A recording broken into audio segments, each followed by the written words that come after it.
Hello, Twitch, and welcome to our second playtest of Squeaks in the Deep, which is our upcoming source book for Pugmire.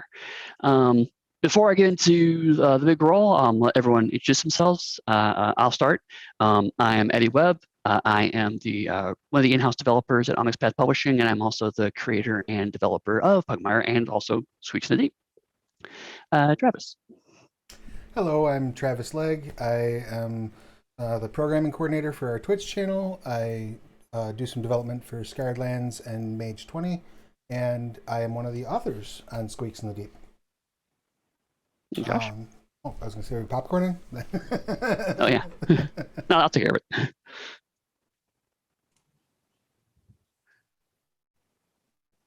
Josh, you've unmuted, but you're not talking. Oops. Hello. I'm Josh. I didn't hear my name before. I'm like, we're all quiet for a bit. I'm Joshua Deach. I'm a writer for video games and tabletop games. Video games like Secret World, Age of Conan, and tabletop games like Squeaks in the Deep. And Dixie? Hi, I'm Dixie Cochran. I work for Onyx Publishing. I'm an in-house developer and editor, and I also wrote for Squeaks in the Deep, and I'm very excited about it. Lazo Snaptail's very excited. Also, my pronouns are she, her, and my character's pronouns are he, him. Oh, yes. And Ever? Hey everybody, I'm Ever. My pronouns are they, them. You can find me all over the internet as Changeling Ever. I did not write for Squeaks in the Deep. But that's okay. So Did you play in your first playtest, though? I did. It was really exciting and one of the most terrifying games that I've ever played in. So, and specifically, the encounter you were terrified of was written by Josh. So there you go. Now I can thank him for that, or thank him. Thank you for the nightmares. They were beautiful. That was scary last time. Like, for a Pugmire game, I didn't expect it to get that creepy. It was good. That is what I like to hear. Like cult I can handle, but the giant tower of like baby heads. Yeah, no, that was creepy. Baby peed. Speaking of Towers Bay Heads, what we're going to do is we're going to play through the playtest of the rules. We did a first playtest that we were talking about earlier. That was at Virtual HorrorCon a couple months ago. I got some great feedback from the players and also just some things I noticed as I was running the game. So we're now playing with the updated rules. Dixie and Ever have played in the last playtest. Josh and Travis this is the first time they're playing the rules. So I'm hoping the combination of people who played it last time and people who were playing it for the first time give me some good perspectives on things. And also, as most of them are writers in the book, also they know what was intended here. So, oh yeah, it didn't land the way I thought it would, or what have you. This is going to be a continuation of the story from the first session. If you didn't watch the first session, that's fine. I'm going to recap all the important stuff, and it'll come up organically through play as well. So you don't have to watch the first one, but if you want to go back and watch the first session from Virtual HorrorCon, you could do that too. That is on whose Twitch channel? I forget. Is it on Purple Tales? I didn't remember. Ever asked earlier. None of us could remember where it was. I remember playing on Darker Days Radio, but okay, that's actually that sounds could not right. find the video on demand, sadly. Fair enough. I'm sure someone in chat will find it and put it in chat. What else? So all of the characters are playing mice and rats. They are residents of the city of Pugmire. And for those of you in the audience who aren't familiar with the concept of Pugmire, very, very briefly, it is set extremely far in the future of our world. Humanity has disappeared, and dogs, cats, and rodents have been uplifted and have taken over the world. And lizards and birds. And those are the birds, but for the purposes of this story, that's all we're going to focus on. I know, but I wrote them. Yes, I know. This is bird erasure, Dixie. I understand. Yeah, this is bird erasure. So they are still trying to understand the world they've inherited. So they look at things like leftover technology as being magic. So it is a fantasy setting. It uses fantasy RPG language to describe a post-apocalyptic setting. Like I said, all the characters are playing rodents. So we'll go backwards through the order so you all can briefly describe your characters. So we'll start with Ever and work our way backwards. Sweet. switching it up. So I play Parsley Shorttail, who is an analyst and has some psionic powers that are related to such a path. And Parsley is very curious, ratto, modeled after one of my ratto babies. So, What does Parsley look like? Parsley, real life Parsley or this Parsley? This Parsley. Oh, For the viewers. for the viewers, very similar to the face paint I have on, gray and white modeled pattern, and very studious. Always has like a book on hand or a journal or a sketchbook, and even though Parsley's name is Shorttail, Parsley does not in fact have a short tail. Not really sure where the family name came from, but you know. Ancient history. Laszlo. Hello. I'm playing Laszlo Snaptail. He is very excited to be here all the time. He's always happy to be here. He is a small black mouse. He's a rascal. So he is a charming little mouse. And he does have a skinny little snappy tail. Josh. Mr. Doctor is a rat analyst and until very recently former member of the cult of Labotor, a very extremist group of mice and rats that do awful experiments and scientific horrors. He is a white epitome of a lab rat. He is tall for a rat, but he's very thin. So he's got a ropey, almost ferret-like body. And he wears a lab coat that was white until his newfound friend Patter informed him that won't play well in society. So he has slapped on any kind of dye he's been able to find. So he's got just a messy blur of colors, a Technicolor lab coat, if you will. Mr. Doctor and the Technicolor lab coat. Mr. Doctor. I can't. I love it. And Travis. I'm playing Patter, just Patter. Patter's pretty young and is new and doesn't have like so much family anymore, but a lot of people have taken care of him, so he's learning to fit in with those people. And he is a trickster, so a little bit of a kind of a roguey element to him. And he's got a very light brown, almost like surprisingly uniform color of fur. But when he uses his abilities, it all sort of slowly inks out in this like ultra black, like swallows light around a level of blackness when he moves things around a little bit without touching them or any of his other little tricks that he can pull. That's creepy. Yeah. That actually leads to a good segue to the next bit. So this is a playtest. So unlike maybe other stream games folks have watched, my goal here is to test out the rules and also to kind of stress test the setting to a certain degree. So while we're going to have a story here, we're going to try to have a fun adventure. Certainly, I'm going to run this much like I would a typical tabletop role-playing game. There may be times where I have to kind of push the party along or encourage them to engage with something to test out a certain set of rules. So it may be a little more truncated or perfunctory than perhaps other actual plays you've watched. Another fact is that all mice and rats in Pugmire do not use magic. In fact, they have psionics. They have psychic powers. Some, like Mr. Doctor and Parsley, perhaps are more adept at them, but all mice and rats have potential to gain psychic powers. So one of the things that psychic powers come with that is they all have a tell, which is that you cannot use psychic powers discreetly. Something unusual happens with you. And the fact that mice and rats have psychic powers is something of a secret amongst dog and cat society. So you have these unusual abilities that are different than dogs and cats and perhaps even slightly more powerful than those abilities. But on the flip side, you're not encouraged to use them in public or in big obvious places because you can't really just quietly do a psychic power. So, okay. Oops, I did a psychic.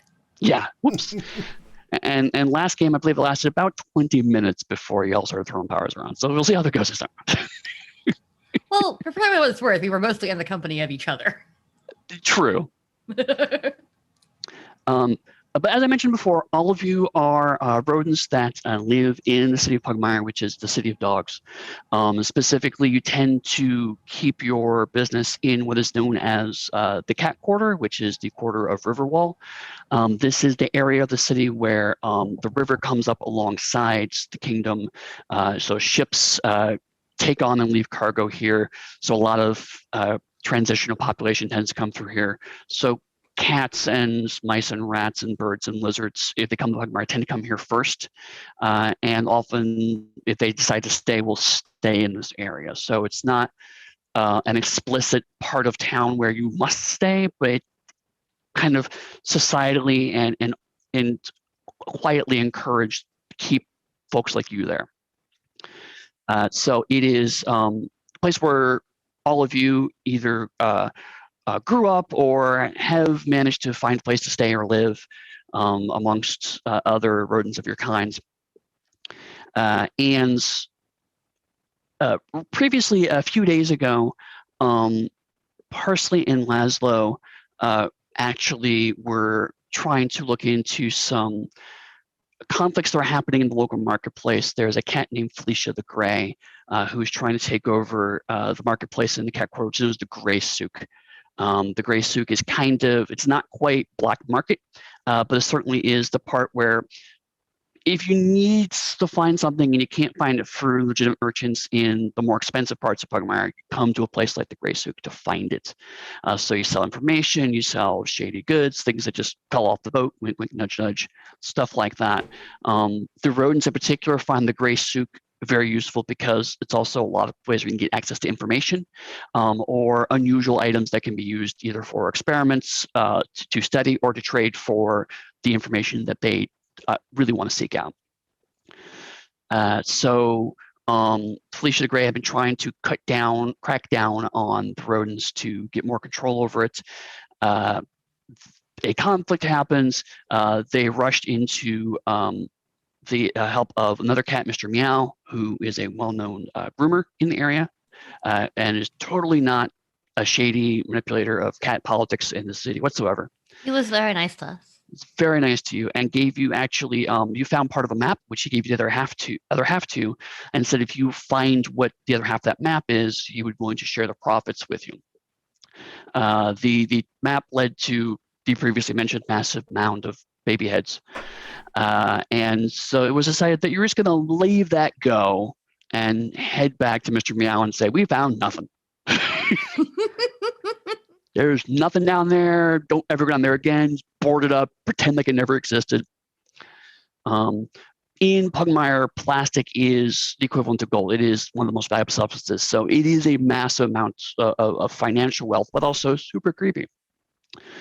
One of the things that came out of that, however, was that the area where this was discovered, you found symbols that partially recognized as belonging to the cult of Laborator, which, as Josh mentioned, is one of the extremist sects of rodent society. So Laszlo and Parsley have grabbed a couple of their friends and are relaxing in a pub in the cat quarter known as the Moved Cheese. And the Moved Cheese is one that is primarily but not exclusively caters to rodents. So it's not rodent only, but rodents tend to spend more time there. The furniture is a little more sized to your comfort level. So small cats or even small dogs, because sometimes also congregate here, but it's a little too small for normal sized cats or large dogs. So just by the nature of how it's designed, it tends to attract more of a rodent clientele. This place is not accessible. There's no wheelchair ramps. It's a fire hazard. There's only one exit. There's actually a couple different exits. Oh no. There's one official exit, and there are several exits that most of the regulars also know about. So the four of you are sitting down. You are drinking tea or beer or water or whatever takes your fancy, and just kind of sharing notes. So all of you know Mr. Doctor's past history. So how much of what you found are you going to share with Mr. Doctor? I think we should share all of it so he can interpret it. Okay. Parsley? Oh yes, I really think that that Mr. Doctor could be a valuable source of information. I'd really like to talk to you sometime, like and be able to document everything that you possibly have and remember in every single exquisite detail that you have to offer. Also, he's very smart. All of our friends are very smart. Yes. Your trust is appreciated. So as they describe the scenario to you, you are familiar with this experiment. You never quite got the name or the experiment code for it, but you do know that there were attempts to try to imbue plastic with life. There was one of the 100 theories claims that plastic itself is life, and that therefore by revivifying it, you can get yourself closer to humanity and therefore become like man yourself. But you left before you found out where that experiment was going, because that was around the time you also realized many of your colleagues didn't quite understand ethical boundaries or good documentation, or really they had some very strong actions that you find morally uncomfortable with, and that's when you kind of fled the cults. So We you tortured left. the living animal to bring life to the unmoving plastic. Exactly. So you are familiar with this experiment.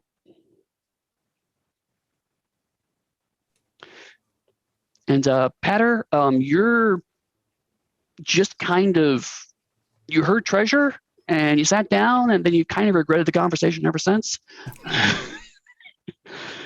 don't know. This all sounds kind of super exciting to me, especially if it's got something to do with Mr. Doctor's background, because I've been good to him and he's been good to me ever since he went away from the not quite as nice as other ones, those kind of cult meanies. So, I'm in for a penny and in for a pound. What's a penny? It's like a little piece of plastic. It's like a tiny one. Oh, like a bead? Yeah, Oh, okay. exactly The like that. ancient records of man suggests that it was currency that someone would give you their thoughts. You could buy thoughts? I could write so many journals. I could learn things. Laszlo is not very intelligent. That is not his skill. I wonder if they needed it. Like, because some of us can just give our thoughts, right? You can give me a thought? I can't, but some can. Like, This has like mind reading. possibilities. Yeah, like when I was first, when I was little, one of the kids in the bunk next to me would think at me when I was trying to sleep, and it was really kind of aggravating. They weren't giving you thoughts. Those were still their thoughts. What if I have a thought and then it's my thought? That's what I want. But I want a penny to buy more thoughts. like to fill up your own, but wouldn't they keep theirs though? Like, isn't it like sharing? You said you could buy them. If you can buy them, then you own them. The other person no longer owns it. That's how currency works. I have had plastic in my lifetime. I know how currency works. You can take someone's thoughts? I don't know. That's what Mr. Doctor just said. Back in the cult, we took more than we bought. That's Oh, also very creepy. that makes it Mr. weird. Doctor. We also rewrote and controlled. Can I transcribe your autobiography? Delightful. And Mr. Doctor is really awkward throughout this whole thing. He charisma is not his strong point. Fair enough.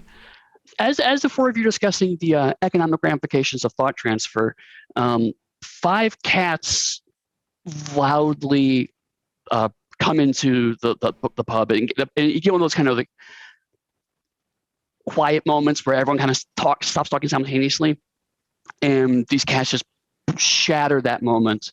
And A couple of them, Laszlo, you recognize as some of the toughs you dealt with a few days ago. One of them's got a scar across his face. Another one looks like he's still got some bandages on his paws, but they do not look at me. And the one with the scar on his face, it's like, you, mouse, I'll pay you back for what you did to me. Like buying thoughts? You want to pay me? To like not hurt you again? Because I wasn't going to hurt you again if you didn't make me. Your double talk will not confuse me this time. And they draw their swords. Go ahead, roll. We're going to roll initiative. And this is when Laszlo becomes a mobster who owns the market now. I didn't want to become a protection racket, but they kind of wanted me to. It was weird. They showed up and gave me plastic, and they were like, "Don't hurt us again." And I was like, "Okay." Okay. Wasn't planning on it. So, yeah, those of you don't know, Eddy is you roll a d20 and you add your dexterity modifier, and that will tell you what your number is. And all we need is the highest number. 8. Can we beat a 15? 15. That's what I got. Okay, well, I player cannot characters beat a beat 15. non-player characters, so Laszlo gets to go first. Yay! Let's see. They drew their swords, so I will draw my sword, and I will attack the closest one that is threatening me. Okay, there are 5 of them. Right, I'm attacking the closest one. You're attack the one that's pointing at you, because Yeah, that's just that one. thematically appropriate. Yeah, exactly. 17. To hit. Okay, that easily pierces its leather armor, so go ahead and roll damage. Aha! Silly cat. Threaten Laszlo. 5 damage.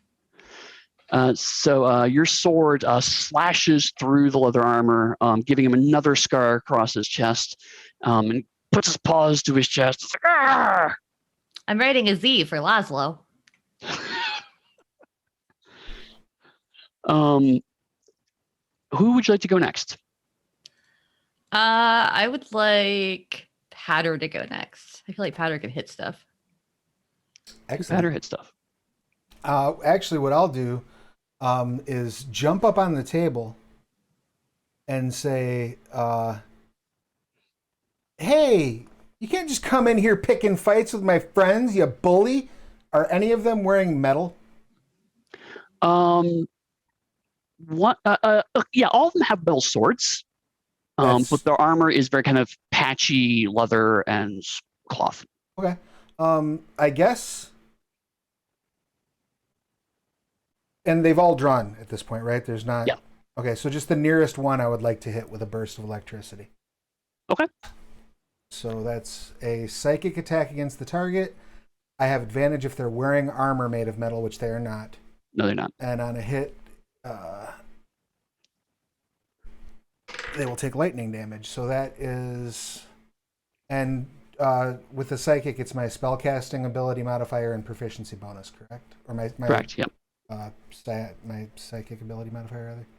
All right, so that's a 15. Okay. And what did you tell? Like, it's the black inky darkness. Right, yeah. So like I stop, I'm like, "Stop beating you bullies!" And as soon as I say bullies, like I absorb the light in the immediate vicinity of my outline, basically. Please stop being bullies. And then like an arc of electricity shoots out of my hand and hits this cat. Hopefully. How much damage was that? It's a D6 lightning. Okay. Go ahead and roll that. That's 2. So, this black inky darkness starts to surround Patter as lightning comes out of his paw. Yeah. Yep. And strikes the cat that was threatening Laszlo, who immediately falls into kind of a smoldering heap. He is out. So who would you like to go next? Let's see what Parsley. I trust and like Mr. Doctor, but he still scares me a little. So let's see what Parsley can do first. Yes, the rodent that just zaps somebody with black inky darkness is scared by Mr. Doctor. Parsley will look at Patter. Well, that escalated quickly.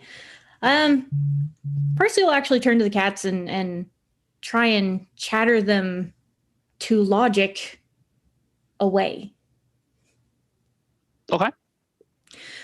So if you look at the situation right here, this one friend blasts lightning out of his hand, and the inky blackness that comes out, it might even eat you up, and you don't even know what will happen. Like you could just disappear into an inky blackness and just be gone. Like a void, and maybe even spaghettification. You just start to string into different spaghettis, and so I think maybe it would be best if you left this fight behind, because who knows, you just might explode. Lasso leans over to Mr. Doctor and says, "What's spaghetti?" Oh crap! There's some sort of deity known as the spaghetti monster. You can turn people into monsters? Oh, it's not very hard. Oh, oof. Okay. Is that an ability, Parsley, or you're just to use a charisma option? My charisma is kind of terrible, but yeah, I guess it would be it would be charisma. Well, I mean, if you're just trying to kind of drown them in logic, I would also allow like intelligence in lieu of charisma. Yes, that's my strong suit. Okay. So let me check their wisdom. Difficulty is going to be 12 because they're kind of creeped out already, and the person who encouraged them to do this got zapped. All right. I have an 18 and then +3 modifier, so 21. Okay. So you start trying to talk, and from your perspective, this is just very carefully well laid out logic, and obviously any right-thinking person can see the obvious direction and why it's the best to just kind of leave. But you suspect that maybe your audience is not quite interpreting it the same way. They kind of have a stunned look, and a little scared almost, which is weird because it's not scary. It's just logic. Why is logic scary? That doesn't make sense. And then they turn around and start to leave. All right, and they not in an orderly fashion. They're just run. Just run away from all of you. Except for this moldery one, who is still sitting in the middle of his compatriots have not deigned to take them with them. And as my fur returns to its natural color, I would like to say, and take your garbage with you. I'm gonna go kneel by this moldering one. I'm assuming the combat's over, right? Yeah. I'm gonna go kneel. I'm gonna be like, "Hey, buddy." Kind of grumble. I didn't want to hurt you, but then you tried to hurt me, and it wasn't very nice. Why did you come back and try to hurt us? It hurts all over. Well, that's because we're better at this than you are. Wow. It's because you suck, dude. How many times you gotta get your ass kicked by a mouse to learn to not fuck with mice? Apparently the answer is at least twice. Your name's not Tom, is it? He does slowly come to, and sees that he is surrounded by the mouse that has defeated him twice now, and 3 equally somehow terrifying rodents. So he's like, Felicia's gonna come after you. You're gonna regret it. That's one. There were 5 of you just now. It was very easy. Yes, Well, you should come back and say that when you're not extra crispy.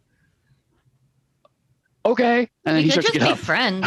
We could just be friends. You could just say it, have some catnip tea, and hang out. No, it's Felicia's gonna come for you, and then the cats will take control of this quarter. The cats have control of this quarter. We just hang out in this pub. Is there like a bar rag around, some piece of errant cloth that I might be able to palm? I would like to just test, and see if the static on his fur is sufficient to just hang on to that, if I could gently place it on his person without him noticing, hopefully, like stick it to his back like a kick me sign, but it's just like, a bar rag. Make a dexterity check using sneak as a Excellent. skill. Difficulty is 10. As I am where do I get it from? From Scamper, I have advantage on sneak rolls. That's when I'm hidden. I think I also have one that gives it to me in broad daylight. Can't remember what that was from. No, feel free to check. I mean, that's why we're doing this, is to kind of make sure you get Innocuous. to use the rules. Okay. Innocuous. I have advantage on sneak rolls even in broad daylight, as long as. Oh, I've already been engaged, so that doesn't count. Okay. So that's not great. That's only a. No, it's a 10. Okay. So you kind of slide up and doing yeah, we're just buddies, and tap his back, and then the dish rag hanging off of the bit of the fur off of the back of his, they kind of sticking out through the armor, and he just kind of brushes you away, and starts to make, unless you stop him, he's gonna start walking backwards towards the door, continuing to spout threats. Mr. Doctor puts away the glowing green syringe that he had out the whole fight. Oh yeah, that's definitely hastening his choice here. He's just been standing behind all of us, like, Should I not use this, or? Okay. So the last cat turns around and flees. And as you're talking to him, another rat with a brown hood, I guess a brown hood of fur, comes up and is like, you probably should get going. I think Felicia might bring more people here. where are we supposed to go? We live here. I can help you. Oh, by the way, my name's Bun Bun. Blun Blun? Bun Bun. Bun Bun. Bun Bun. I like that. That's cute. Thank Are you. you related to rabbits by any chance? I get asked that a lot. No, I don't know. Why do you ask that? Mm. Okay. Well, anyway, no, I know a back passage. It's an area that I know Felicia's group doesn't know much about. Does it have baby heads? It does not. I can get some. Good. No. We don't want any. We had a traumatic experience a while back. A couple Oh, days ago. I don't want to give you a traumatic experience. Okay. Yeah, no, we can go that way for right now, but then we're gonna come back to fight. We can't let Felicia take over our quarter. Oh no, We yeah, live here too. but if you lay low for a while, you can get more equipment, some more friends, more of More that friends? green stuff, I guess. But you probably shouldn't hang out here. Okay. Can we have But- some supplies for the road? Let's hit supplies for the road. Yeah, if you want to, you could quickly buy like water skin or I'm gonna buy water skin and some nut loaf and a piece of cheese. right, some bags of tea. We could have a picnic. Underground picnic. So you got Also- some stuff. What? How much plastic do you have? I think I have some. As long as you have at least more than a few coins. I only have a few, but I figure we can pool our resources. Can we pool our resources? Absolutely. Oh, I have a few. A lot of Okay. few and like some pocket lint. Everybody gets like a water skin and a nut loaf. Okay. Then one of you will reduce your coins down to 0. So you have one of you will have no more coins. I will, because Laszlo is friendly. So Laszlo now has no more coins. I have no money, but I have friends, and who needs But you money have when you have friends? And friends are the real friends we made along the way. Yeah, the real friends are the friends we made along the way. Right. Yeah, that works. Yeah, that's good. Okay. So you grab some supplies, you share your money, you buy some stuff. You can write down on your rucksack that you have a nut loaf and a water skin. And Bun Bun leads you out through one of the back hidden exits. It comes out onto an alleyway that's right alongside the moved cheese, and it's nice and dark and windy, so it's really easy to within like a couple of turns you can't even see the streets, so it's nice and secure. And he leads you to what looks like a big warehouse. It's there are lots of warehouses here in the cat quarter because again it's a shipping area. This one's pretty far back from the river, so it looks a little run down. Spider webs, dusty, but it is pretty close to where you were before. So it's a place that probably not going to get a lot of traffic, and it's not useful enough for other people to use it for their own storage. So it's a good kind of not useful to shippers, not useful to locals. So it's a good place to kind of nice big building you can probably hide out in. And Bun Bun goes up to the door, pulls out a big kind of iron key, opens the door up, and then he takes you inside and says, "There's a secret door in the warehouse no one knows about." I love secret doors. And so he takes the iron key out again and seems to jam it like right in the middle of the floor, of the stone floor, and turns it and pulls up a hidden door in the stone floor. And he's like, "Go on, go down, and then I'll come right after you. I can lock it after you." Are you? Oh, I don't know. I've never been here before, and I feel a little uncomfortable. Come on, No, it's it's gonna be fine. super fun. Ah! It goes down into the sewers. It'll be fine. Sewers Oh. are scary and gross. Well, yeah, and the last time I was in a dark, damp place. Can't we just stay in this warehouse? It's nice here. Patter already has jumped in. Oh no. No. If Do you he have a light activates source his of any kind, psionics- Patter? I Or don't. do you have dark vision? I don't know that I do have dark vision. Actually, do mice have dark vision? Most of them do, but I've heard like not all of them. It will be Yeah. on your It'll be one of your apps. next, right? I don't believe I do. Well, Would I be able to, because it's a basic ability, would I be able to just continue firing bursts of electricity in my immediate vicinity to give myself don't do that. immediacy? You're gonna wear yourself out. And Laszlo jumps down after Patter because Laszlo is a friend. And I will cast Control Illumination. Okay. Where I can up I'm assuming it's pitch black currently. It is. So I can up it to dim light. Okay. So we can at least see. Oh wow! In the dim light, you do see that it looks like it's a big stone hallway that goes off in two directions, and you can hear kind of water sloshing off to the west. Okay. It's really Does neat. it smell oceany or does it smell sewery? It does smell a little bit like garbage. Not as bad as you would think, though. Mm-hmm.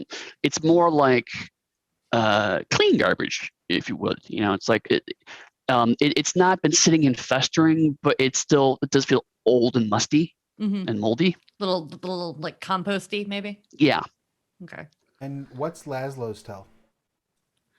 I've actually forgotten what it was from the last one. Does anybody remember what I decided it was? You're what? My tell. I think it was scent based, but I don't It was remember. scent. Yeah. Yeah, there was like a scent, and I think that there was like an eye glow thing, but I think it was the scent of like coffee and nutmeg or something. That sounds about right. We'll say Sure. that it is. It was something delicious. I remember that. It smells like cinnamon coffee. It's like so much better than the rest of this place smells. Yeah. So I should just do magic the whole time we're down here. Yes. Okay, I'm like a walking air freshener. Parsley and Mr. Doctor, are you also going down? Mr. Doctor hesitates a moment and then looks at the rodent that led them here, and his pink eyes grow extra large and go all hypnotoady. And I'm going to spend a spell slot to cast Will Finder, and I say, "Give me your thoughts." Ooh. So what does that power do? Let me double check. That is a mind reading power. For the duration, you can read thoughts of certain characters when you activate the power, and as an action each turn until the power ends. Let's see. You can read the mind of any one character you can see within 30 feet. Initially learn surface thoughts. And in fact, Mr. Doctor will say, "What's down there?" Okay. Is it? Do they have to roll resist, or do you roll to, or does it just work? Oh, it just works for the surface thoughts. If I probe deeper, then it's a wisdom saving throw. Okay. Parsley, wow, Mr. Doctor is staring intently at your new friend. What are you doing? I am documenting all of Are- this Are you documenting in the warehouse, or are you documenting in the secret room? in the warehouse. Okay. Parsley has this strange sense of if this friend is going to lock the door behind us, how will we know when we can get out, and how will he know when we want out? Okay. That's Parsley's concern. So, Mr. Doctor, you start to scan the surface thoughts, and it's strange. You've used this capacity before. Your study of the 100 theories has taught you how to understand and decode the mysteries of the rodent mind. And yet, for some reason, you're not getting pictures or words or images. Rather, you're just getting bursts of light, like it's flashing like light, and then it's black for a moment, and then light and black. Would you like to go for a deeper probe? I would like to delve deeper. Okay. Let's go ahead and make a willpower roll.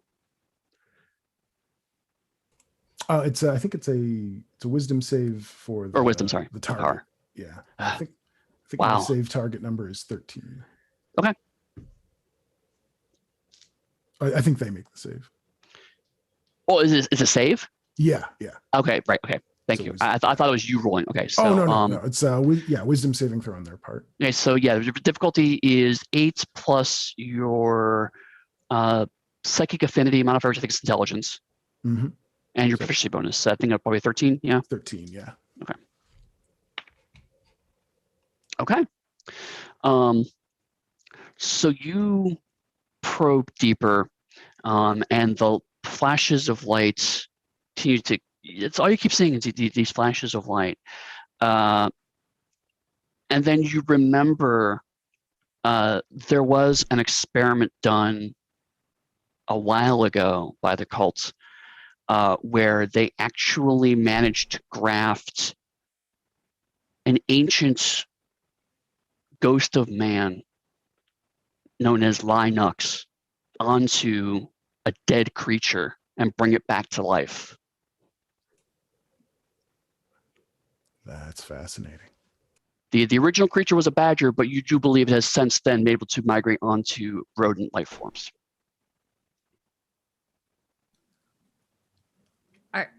Are we really dealing with a Linux virus? Someone installed cannot. Linux on a dead badger, yes. Oh no, I remember this from the book. Well, I don't trust this, but I just made new friends, so I am going to leap down there with them. Okay. Well, Parsley, all of your friends have now left into the home. Parsley, come on, we're waiting for you. We're in the hole. And I stare at this friend. You are up to nefarious purposes, I feel it. But my friends are down there, so bye. I love how Parsley is like the entrapta of this group. So you leap in afterwards, and Bun Bun actually comes down afterwards after being called nefarious and having his mind probed. Seems to be still amenable to following you, and then brings the door down and manages to lock it on the other side. I thought my mom was gonna lock us down here, but look, friends. And it's like, so yeah, if we go west, I'll take us towards the sewers. What about if we go east? That will take us to a different part of sewers, but it's much smellier. Let's go west then. Oh, I suppose I should apologize. I apologize. Oh no, it's okay. I get it all the time. And we're off. Oh. And Laszlo sets off first because that's what Laszlo does. Okay. I hang back and whisper to Parsley, I believe he's infected with an ancient ghost. An ancient ghost? That sounds absurd. That's not scientific whatsoever. Linux. You've not heard of Linux? I mean, I had a cousin named Linus. Does that count? No, it doesn't. I don't think. Oh. When I was at the orphanage, they thought about calling me Linus, but then they decided to call me Patter. Are we talking about walking in a line? Line up! As you're discussing nomenclature, I need you all to make Constitution saving throws. Oh, goodness. Difficulty is 18. Oh, goodness. Also, I've given you all. I rolled a 1. I've also given you an additional fortune because of the fantastic roleplay you guys are doing. I rolled a 1. So if anybody wants to let me spend a fortune to re-roll that, that'd be nice. I think that's a great idea. I rolled a 2. So, Okay, please all fail. I rolled a 1. That's fine. I'm gonna roll with it. 16. Possibly dumb question. Is this on a D20? Yes. Okay. If I don't specify otherwise, it is always D20. Okay. No. And then you'll No add your question. saving throw bonus from your sheet. Oh my god. What'd you get? I rolled a 20. Oh, there you go. Yay. For anybody who failed, do you have anything that makes you immune to poisons or toxins? I don't Just remember. Random question. I'm checking. What I'm was the very target number charming. again? What was the target number again? 18. I do not believe I am immune to poisons or toxins. Okay. So three of you are walking along and you're talking and just really enjoying Laszlo's aroma, which out of context sounds really bad, but it is genuinely pleasant. And then as you're walking, you realize that all of you except for Parsley is starting to get sleepy. You haven't been walking for that long, actually, but you are getting a little tired. Is anybody else sleepy? Yeah. I could take a nap. I No, could nap. I'm wide awake. It's more than possible we're walking into a trap. Oh, I And hope as soon as you it's say that, you turn a corner in the passageway and you see that there's a brick wall. At the foot of the brick wall is a small round, it's a box, but it's a round shape. Black, has a window on the top of it. And you can hear the noise of water lapping coming from this black box. And then the three of you failed, become just exhausted by seeing this strange device and slump to the ground. That book makes me sleepy. I wish it would have been a softer trap. And then Parsley, as you see your friends slump down, you hear a metallic chunk and a click come behind you, and you see that Bun Bun has put his arm out, and the arm has turned into like it's coated in metal, and the paw has come off, and now there's a hole in the end of his arm, and a gush of gas comes out of his end of his paw, and it hits you in the face, and then you fall asleep. I think Bun Bun was a cult of laboratory guy. It turns out Bun Bun may in fact have been a trap. Damn it, Bun Bun. Wait, is he a Bunsen? He might be. Is he an might be. illuminated Bunsen? It could have been. The clue could have been in the name all along. So we're only an hour in. Do we want to take our break now, or do you want to play for half an hour and then take a break? Because this is a natural breaking point. But I'm okay taking the break a little early, just so that we can have the 2 hours straight to Yeah. finish. Okay. To finish Good whatever with that. exciting things happen. cool. All right, then let's go ahead and take a short break now. We'll come back in 10 minutes, and then we will find out what happens when we wake back up. Because I mean, of course, you'll totally wake up. Otherwise, why would we come back? You're Right, dead. exactly. Hooray. That's the whole game. Roll credits. Thanks for Right. playtesting. You're secretly playtesting my poison rules. Finn. All right. See y'all in 10 minutes. Excellent. Yep. We'll be back at 5 after.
And we're back.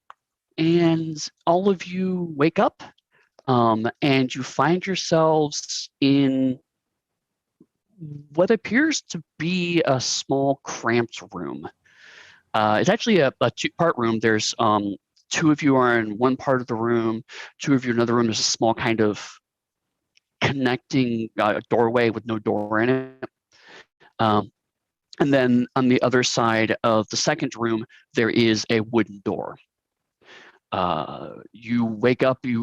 There are boxes around you, so you're just looks like you were just kind of just tossed into this room with boxes and other supplies. What's in the boxes? The boxes do appear to be empty. They're wooden crates, but they do appear to be empty. This recollects my rite of passage in the cult, the night I defended my thesis. There were no survivors.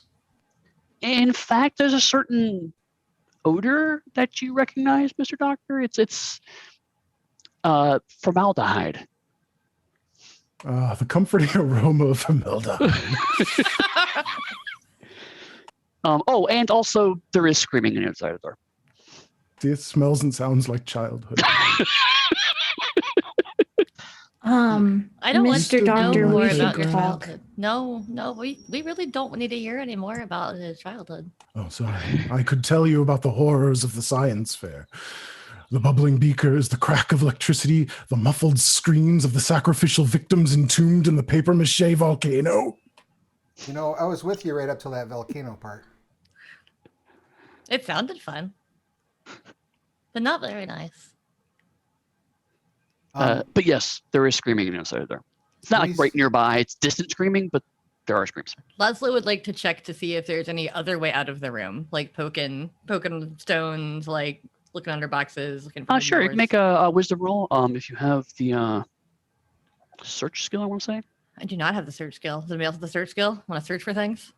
I will attempt to. I have the search skill. If you just roll wisdom too, you don't need to have skill, but Yeah, I know, but skill helps. I did roll 17, so 18. 22.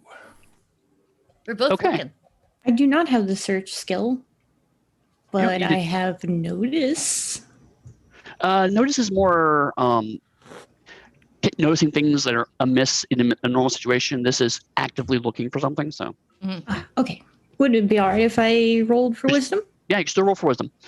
Unless I say you need the skill. The skill is just if you have it, you add your proficiency bonus. Only 7. Okay. We had an 18 and a 22 for me and Mr. And I was going to look at the door. Is the door solid? Door is pretty solid oak. There's a handle. While the rest of you are searching the room, it looks pretty solid. You tap on the walls and there's no echo. It's lots and lots of heavy stone around. You move the boxes, the crates around. The crates look dilapidated and old. This is the equivalent of some place where people just kind of threw their trash. They weren't sure where to put it. It looks like really the only way out is probably that one door. Does the door... You said it's got a handle. Is there a keyhole? There is. Is there trash in here that I can... Any wire, anything that I can make into a set of lockpicks? If you spend a fortune, I'll say yes. You have 4 right now. If you're all cool with that. Sure. Absolutely. I Hey, also look at have a this. I found some scientific... lockpicks. Yeah, basically, you dig through the trash and you find some bits of wire that are exactly the right length. So you kind of bend it into shape. And so now if you want to, you can try to pick that lock with steel, using the steel skill, and I'll let you roll with advantage. Which for everyone else's benefit means you get to roll 2d20s and pick the higher number. Do you have the steel skill? I do. Okay. If not, I could help you. Oh, I'm very good with my paws. Maybe if I can't get it, you can. I got little paws. They're very small. That will be a 18. Okay. You definitely put the piece of wire in. You get another little piece of metal to kind of act as leverage, and then within a few seconds, you're, and then the door just swings open. In Good job, front of Patter. Thanks. in front of you, you see there's a hallway to your left. Sorry, hallway to your left, hallway to your right. To your left is another wooden door. There's a kind of a curve. Looks like it goes past the door, so like maybe in front of the doorway, the hallway continues. And to your right, there was once a door, but it has been blasted off of the hinges. And you see 3 strange green armored creatures with large glowing tails that hang over top of them. Josh, you can make an intelligence roll using no arcana to see if you recognize these creatures. That is an 8, unfortunately. Okay, these are weird green armored creatures, and they also do not look friendly. And then in front of the 3 of them, they're probably coming in your direction. There's another hallway that kind of curves off, so you can go left, right, and after left or right, you have 2 other options. Can So we go towards sneak the door. past the creatures? No, they're looking right at you. Oh, also, where's the screaming coming from? To your left. So you can deduce probably what happened is the creatures broke down this door, and then the people who were in front of the door, possibly your guards, have now fled the other direction. Oh, The enemy of my enemy is not quite my Scary? enemy. I've heard that theory. So you can look at the creatures in front of you, or there is a door more or less the opposite direction that may be where the people ran to. Did they take our weapons? No. good. Door? Says Laszlo to his friends. That way. The creature, the tails start Yes. to glow and crackle. Run. We should go. You run through the door. Okay. Laszlo goes first because That was Laszlo good. always goes first. So door opens to your paw. All of you rush inside. Do you close it behind you? Yes, and Okay. bar or lock it if we can. There is a key in the lock. I You just lock turn the it. key. Yep. Okay. So you hear a chunk. And then we have the wonderful reveal of whatever the hell is behind us now. And then you turn around and you see that there's a pool of liquid. It's a huge room. There is a door kind of to your west. So it's another door you can go through, which also looks like it's closed. In the center of the room, though, it's taken up by this huge pool of liquid. It's not water. It almost looks like it's molten silver. And it's kind of just slowly undulating. Mr. Doctor, what's that? Mr. Doctor, can you make a roll if you would like. That is a 14. Something is starting to come together in your head. It's not quite there yet. You know that you remember that the creatures that are in the hallway are called Lorots. They're energy creatures, and something can be made from them, but that's the piece you're missing. I say all this out loud as I'm thinking. But what's the silver stuff?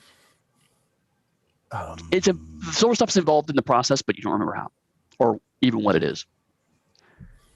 So don't Probably touch safe. it. I'm It's going probably to say safe. don't touch it. Wait. Parsley, don't touch it.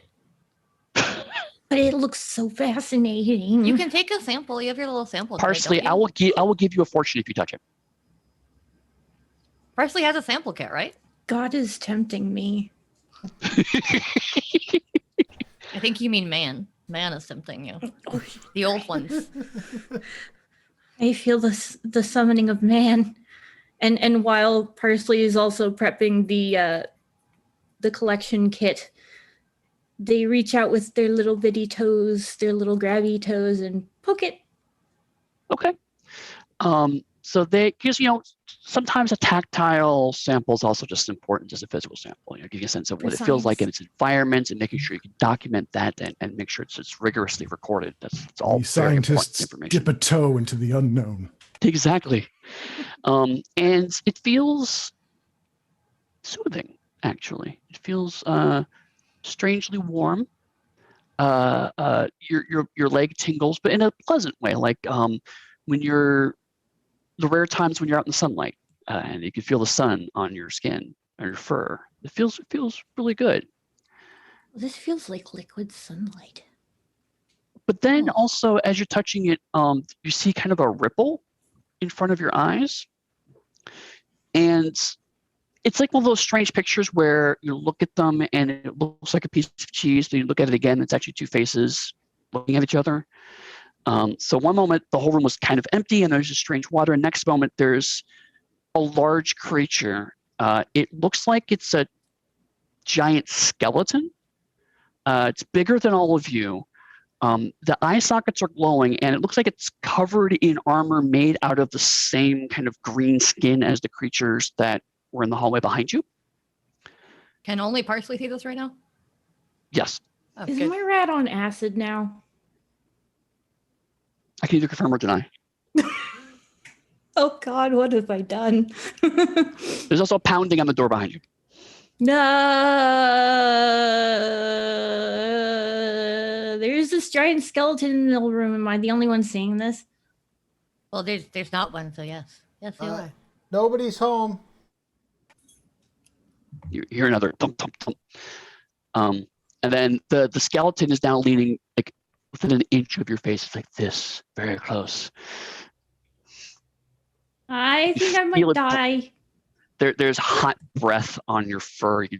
And actually, all of you can see like the Parsley's whiskers suddenly like flutter like there's a breeze. Maybe we should go through the other door. Maybe we should just go. Is there a breeze? No. You can definitely kind of. If it is, it's very, very quick. Like you almost like you don't know if you imagined there's a breeze because you saw there was a breeze, or if you actually felt one. It's like kind of like you felt it, but then maybe you didn't. Other door? Other door? Other door. Is that one right? Who's running to the other door? Is Laszlo going first? Not if the other ones aren't, but Laszlo's trying to get Yeah, everyone to start I'll- going to the other door. I'll like tug Parsley on the arm. So Laszlo's heading right towards where the skeleton is. Oh, Laszlo, wait! The skeleton's standing right there.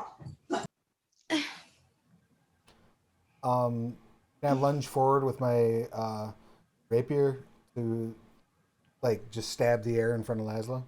Okay. You stab the air and your rapier bounces off of something. And now you can all see a giant skeleton with green armor. And at that moment, the door behind you breaks down and the other three monsters come in the other side. Oh, jeez. So we'll roll initiative. And the skeleton's standing right in front of the other door out. Oh, jeez. Oh, cheese. Yeah. Good job. Good job, Dixie. Can anyone beat a 16? I can. I rolled an 18 this time. Ooh, I have a good dexterity mod. 22. that's true. Ooh. No, 21. Sorry. Okay. Well, then it sounds like you're first. All right. Kind of makes sense. You did just stab the thing. It's true.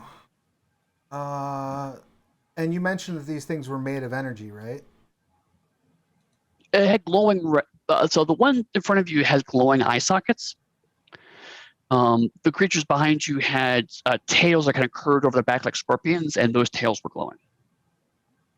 Right. No, I was clarifying that Mr. Doctor had said something about them being created from energy, right? Mm-hmm. All right.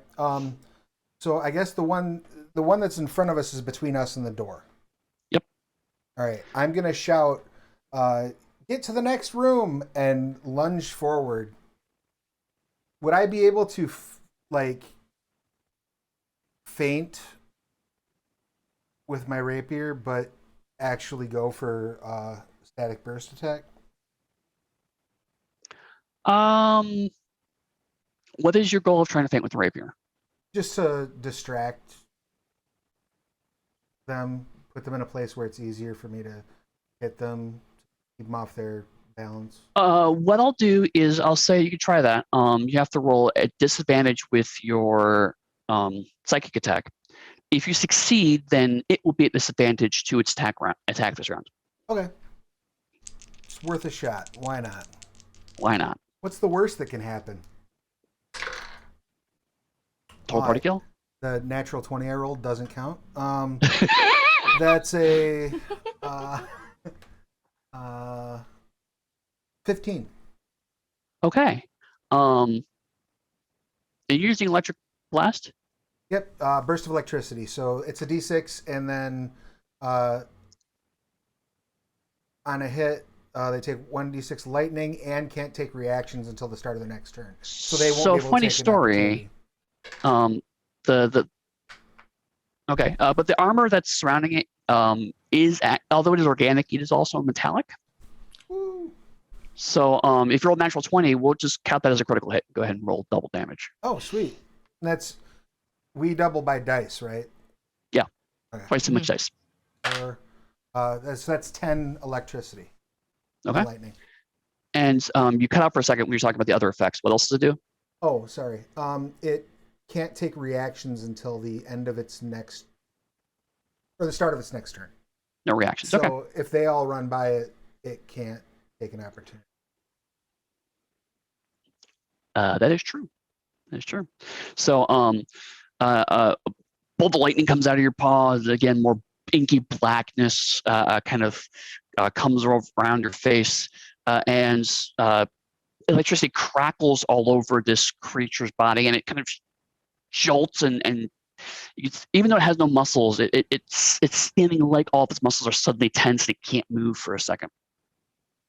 And look at my Who gets to go next? And I'll pass it, I guess, to Laszlo, because Laszlo seems to have a very clear idea of what they want to do. Spoiler: Laszlo does not have a very clear idea of what they want. That's what numbers they want to do. Laszlo is going to take out his crossbow. Uh-huh. And he's going to poison a bolt with his bonus action. And he is going to shoot the closest of the smaller creatures. Okay. Try to get him to retreat a little bit. All right. Go ahead and make a roll. Your difficulty is 13. Ooh, 16. Okay. That is enough to hit. Go ahead and roll damage. As Like your bolt sinks into the flesh. Do they take poison damage? They do. They are not immune to poison. Perfect. All right, so altogether it's 7. Okay. With my D4 of poison. Bolt sinks in, and you hear kind of a weird hissing sound, and it looks like it's starting to bleed a little bit from underneath the plating on its skin. What? Who goes next? Oh, I'm going to pick Mr. Doctor because he knows what we're dealing with. Mr. Doctor will. His eyes will swell and turn into a hypnotic pattern, and he's going to fire a mental ray at the enemy that Laszlo just hit. So that'll be an 8. Mental ray doesn't quite zero in on the mind of this creature. Alas. Drat, and I'll try and move towards rats? the new door. I said drat. Rats. I was gonna say I take offense to that. Us. So what was the last bit? You're gonna try to do what? Move to the next Okay. door. To the direction. If you want to try to get past the creature while it's immobilized, you can. But if it's kind of sitting more or less in front of the doorway, so either you have to go out the door now, or you're going to be between its legs when it to start moving again. In that case, I'll remain where I am for the moment. Or well, no, you know what? No, I will remain where I am. Okay. So you can have parsley go, you can have the small creatures go, and have the skeleton go. Parsley. Okay.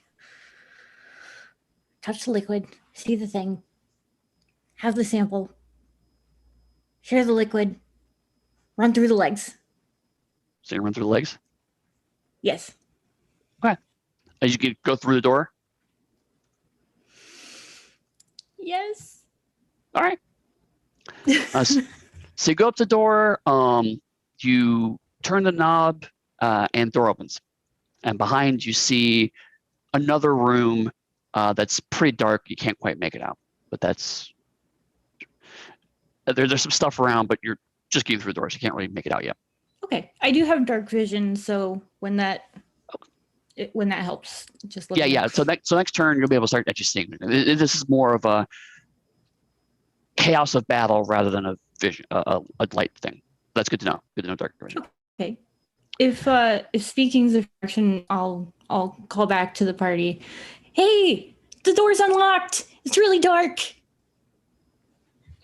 So who goes next? The small creatures or the green creatures or the skeleton? I think my hallucination will go next. Okay. I mean the skeleton. Yeah, it's totally hallucination, not at all a horrible monster. Okay, so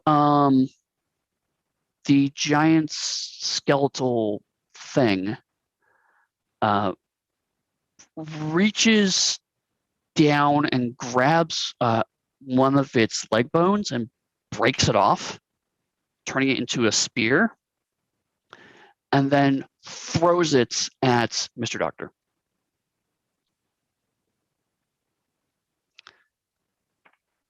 It hits a 15. Does that hit your armor class? That just Okay. hits. The bone slices through your body for 12 points of damage. Oh, I go down. Mr. Doctor slumps to the ground, one paw dangling precariously close to the lapping silver liquid. The giant creature is going to let the smaller creatures go next. The one that's Laszlo attacked is going to attack back. It stands up on its hind legs and actually reaches out with a fist on its paws.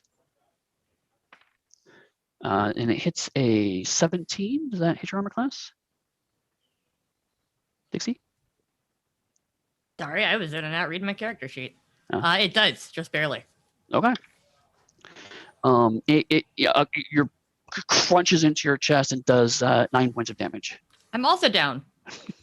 Gonna TPK our mice. Okay. The other two creatures look like they're about to make their way in the room past the person because the door is only so big, so they have to wait for the one person to step in before the two can come in. It looks like they're about to step in, and then suddenly something distracts them, and they rush off, and you hear squeaking in the distance as they rush towards that squeaking sound. So it is the top of the rounds. The two creatures that rushed off, you now hear crunching sounds. The creature that punched Laszlo is going to go back down with all four legs and pull its tail over and try to shoot Patter.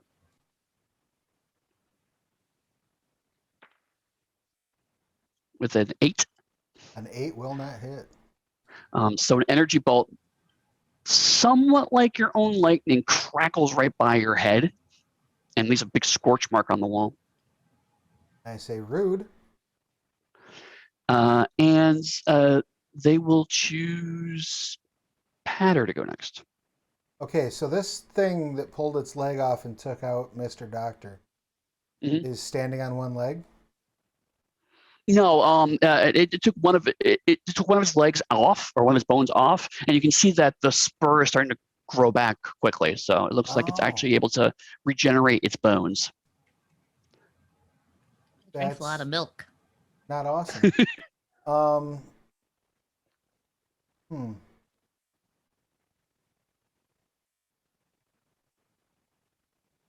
I go, oh, geez, you got to get up, Mr. Doctor. And I run over and I will try to stabilize Mr. Doctor. I don't actually possess the medicine skill.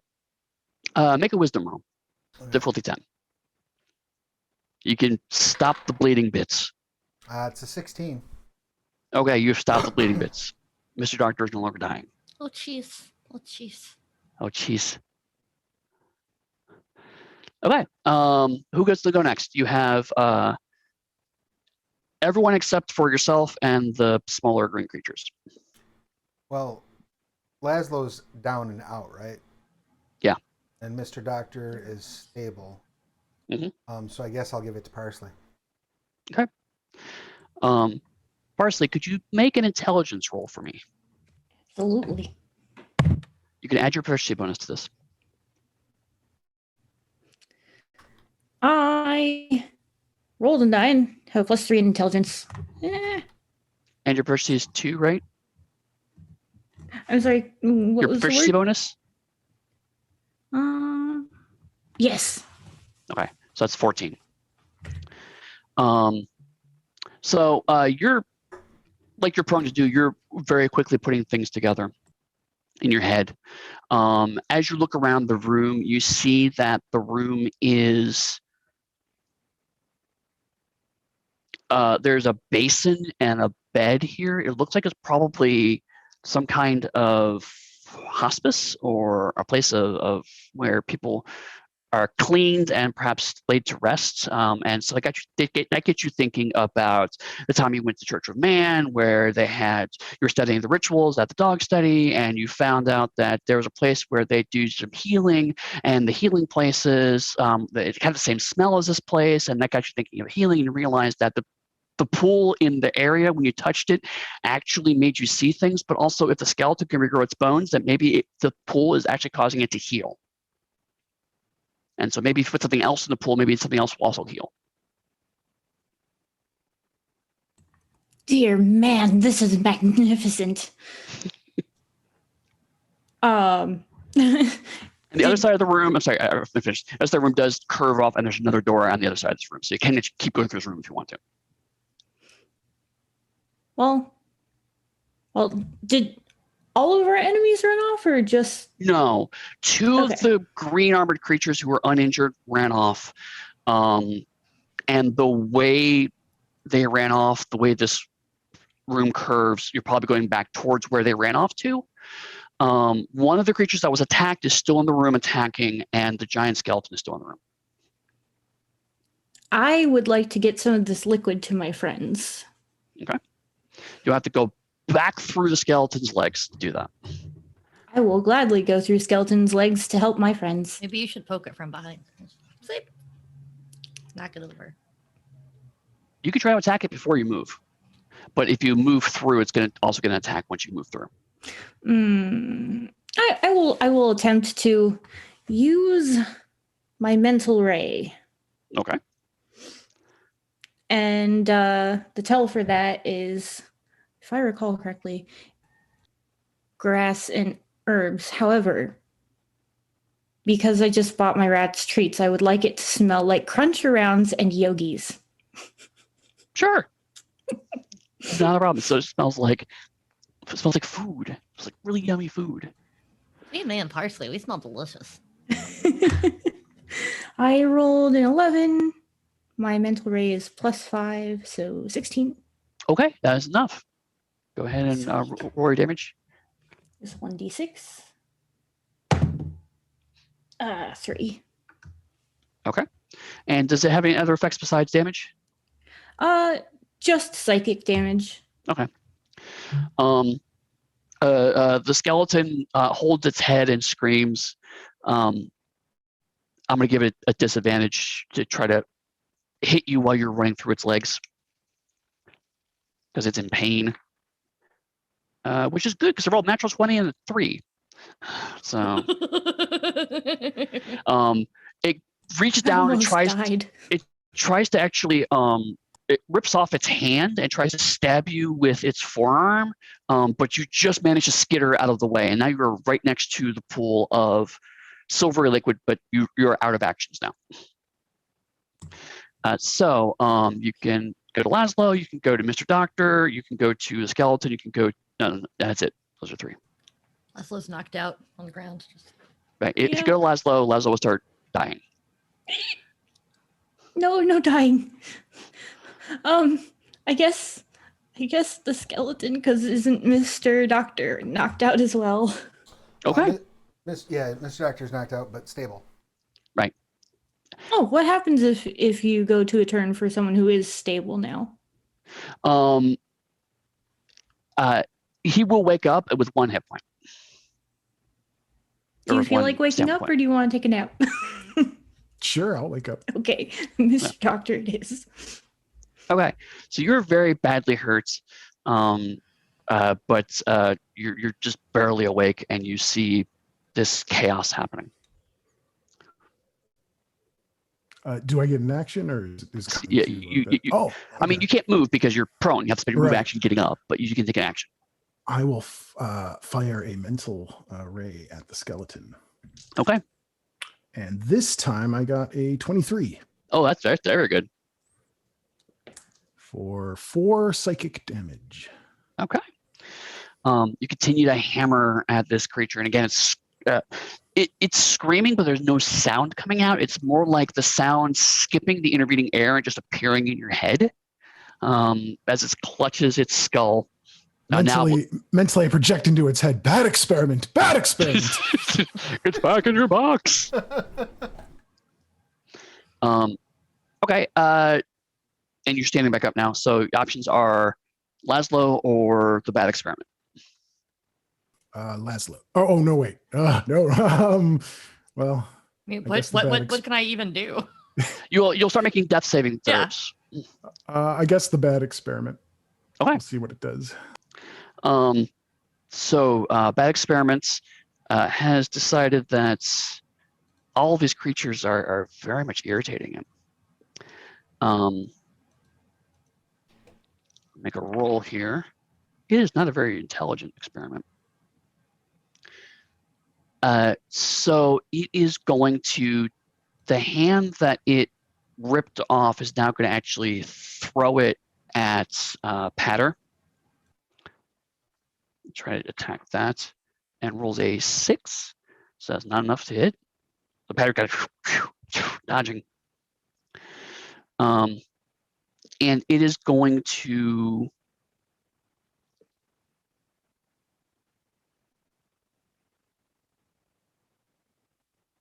actually no, it's going to stay where it's at. But it's going to choose Laszlo to go. I forgot what a Okay. death save is. Make a Constitution saving throw. Constitution, right? Difficulty, I believe, is 15, but let me double check.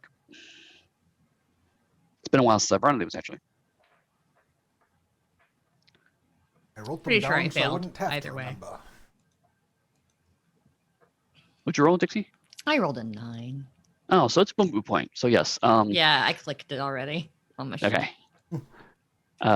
So I'll look it up while we're doing. So it is start of the round. Dixie, you decide who goes next, including you could choose yourself if you want to and do another death saving throw. I'm gonna do that. Okay. Use Laszlo Snaptail.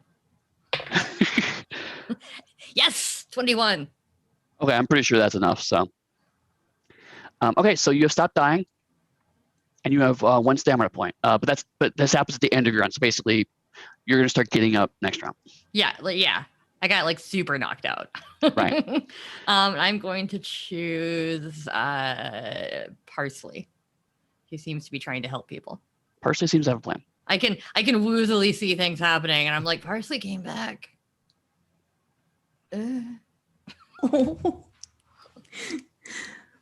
Parsley will tell Mr. Doctor about the liquid being healing. Okay. I swear, you'll start seeing things, but you'll feel better. I promise. I gotta get some to Laszlo. Laszlo can't come over to the water, but you're right there. Touch it. Just touch it. All you have to do is touch it. What if it makes another skeleton? We'll cross that Swiss cheese when we come to it. Okay. What else are you doing? If I can take a stab at the skeleton as I'm trying to get some liquid over to Laszlo, that would be cool. Yeah, totally. You could do that. It's not a big room. It's only like 50 feet wide. So you can make your attack and then make your move. It shouldn't be a problem. Sweet. I'm assuming you've gotten some liquid. It's like just I mean, you have your sample on top of that, but you can get another one if you really want to. But then, yeah, I'm saying that won't take it. It will take a minor action. Just grab it. Okay, I will do that. And Okay. I would like to use my dagger, actually. Okay. So, ooh, I rolled an 8. my dagger is Yeah, plus you add 3. your dexterity and your proficiency bonus, which is total of 13, which is not enough. So you stab your dagger in, and it's like you stab towards the skeleton bits, and you notice it's like something's kind of almost stopping you a little bit before. It's like almost like it has invisible flesh around the skeleton body. Oh, So it's not just bones, although it is also ripping its bones out. It's very strange. this is very strange. And you really, really want to study it right now, but you realize that now is not a good time. No, liquid, no. Oh, Laszlo. Okay. So you rush over to Laszlo, and are you going to pour it down Laszlo's throat? Are you going to splash on Laszlo's face? Are you gonna Splash on Laszlo, since I don't know what ingesting this will do. Okay. That'll be experience for later. So you splash the silver liquid on Laszlo's face, and Laszlo, you see like water on you, and then the water starts to actually go inside your eyeballs and up your nose and in your mouth, and it feels like it's actually crawling into you. What did you do to me?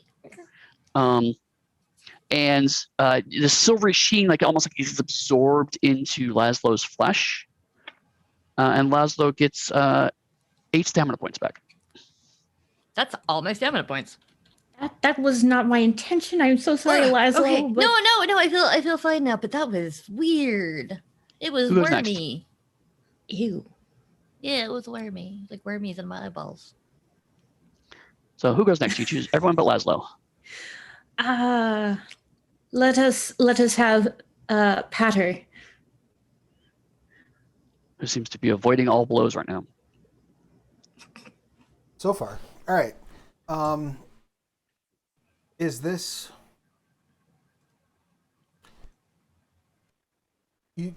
Just so that I'm clear on what I was able to clock. Mm-hmm.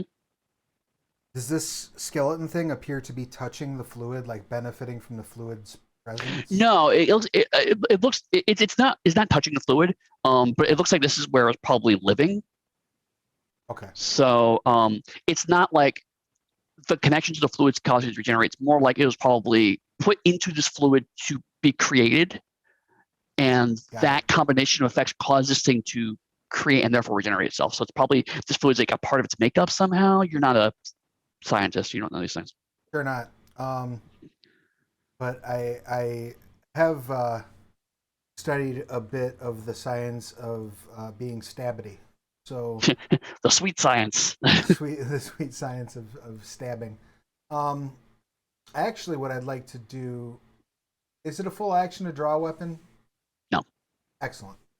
I'd like to draw my small crossbow and see if I can just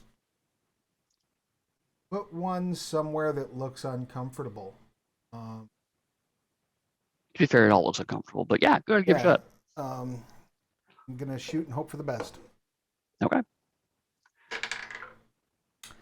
That is a 17. That is enough to hit.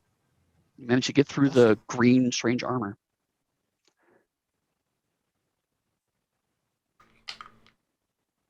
You get over here, you bad D8. Oh, or bad 3. All D8s are bad. LT8s are bad. ADAB.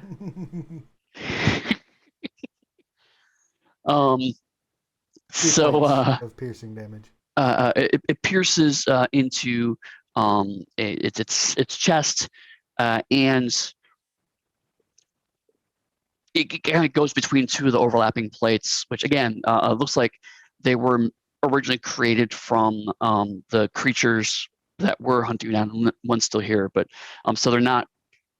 It's not manufactured. They're kind of just oddly overlapping and attached at random intervals. So you kind of see a gap between your arrows right through that. And So there's like a invisible skin. Like, is this sticking in like an invisible skin, or did it go all the way in? Yeah, it is. I mean, it's going in, and like you see bleeding, but like the blood is coming like about a half inch away from the bones. So yeah, there's like invisible skin that's now bleeding out of. I point and scream at the top of my lungs. This shit is weird. And I suppose Okay, I'll who goes next? hand it off. I think Mr. Doctor's the only one on our team. I can just see Patter like stabs him and it's like, ah! Well, I mean, there's Mr. Doctor, but also you can let Skeleton go. You can let the green creature that's go. true. Yeah, you know what? Let's let the skeleton go. I want to see what he has to say about that. He's not happy with that.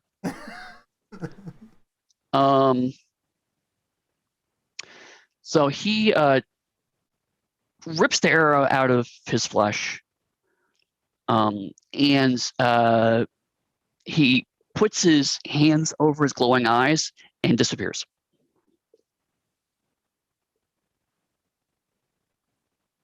He's going to choose the green creature to go, who is not happy. And it is going to activate its battle frenzy, which will allow it to attack with both the energy bolts and the punch, and go that's after good. Patter, because Patter's clearly the huge problem in this situation. Come on. So the punch is a 13. Nope. The energy bolts is a 22. Pretty sure that hits. I was like, one of those is gonna hit. I go, ha ha, Zot. Luckily, I can't roll for crap. It only takes 6 points of lightning damage. Oh, that's all? Yeah. I let out another yelp that sounds very different than the yelp that I let out when I was terrified. This is more of like a ow, ow, ow, ow, ow. The mini range, the like wide range of Patter's reactions. It's just ooh. It's like a soundboard. Exactly. Patter should get into voice acting. Right. But let's leave Mr. Doctor to go last. Mr. Doctor will run over to touch the liquid. Okay. You put your. Are you gonna touch it with a finger? You're gonna put a paw in. You're gonna jump in. Like I do always with science, I'm jumping headfirst in. Okay. So you leap into the liquid, and you can feel it climbing into your pores of your skin. It's climbing into your ears. It's climbing in through over your tongue, and you can almost like it feels like ants marching on your insides. Science entering every orifice. And you get 11 stamina points back. Sweet. And you're now floating in this strangely buoyant silvery water or liquid. That was a move action, so you still can attack from this strange floating place if you want to. Or he's just floating, hanging out, and doing mental raise. That's It's cool. like, meh. I burst out looking more healthy than I did a moment ago, and I'm going to fire a mental ray at the green guy. Let's see.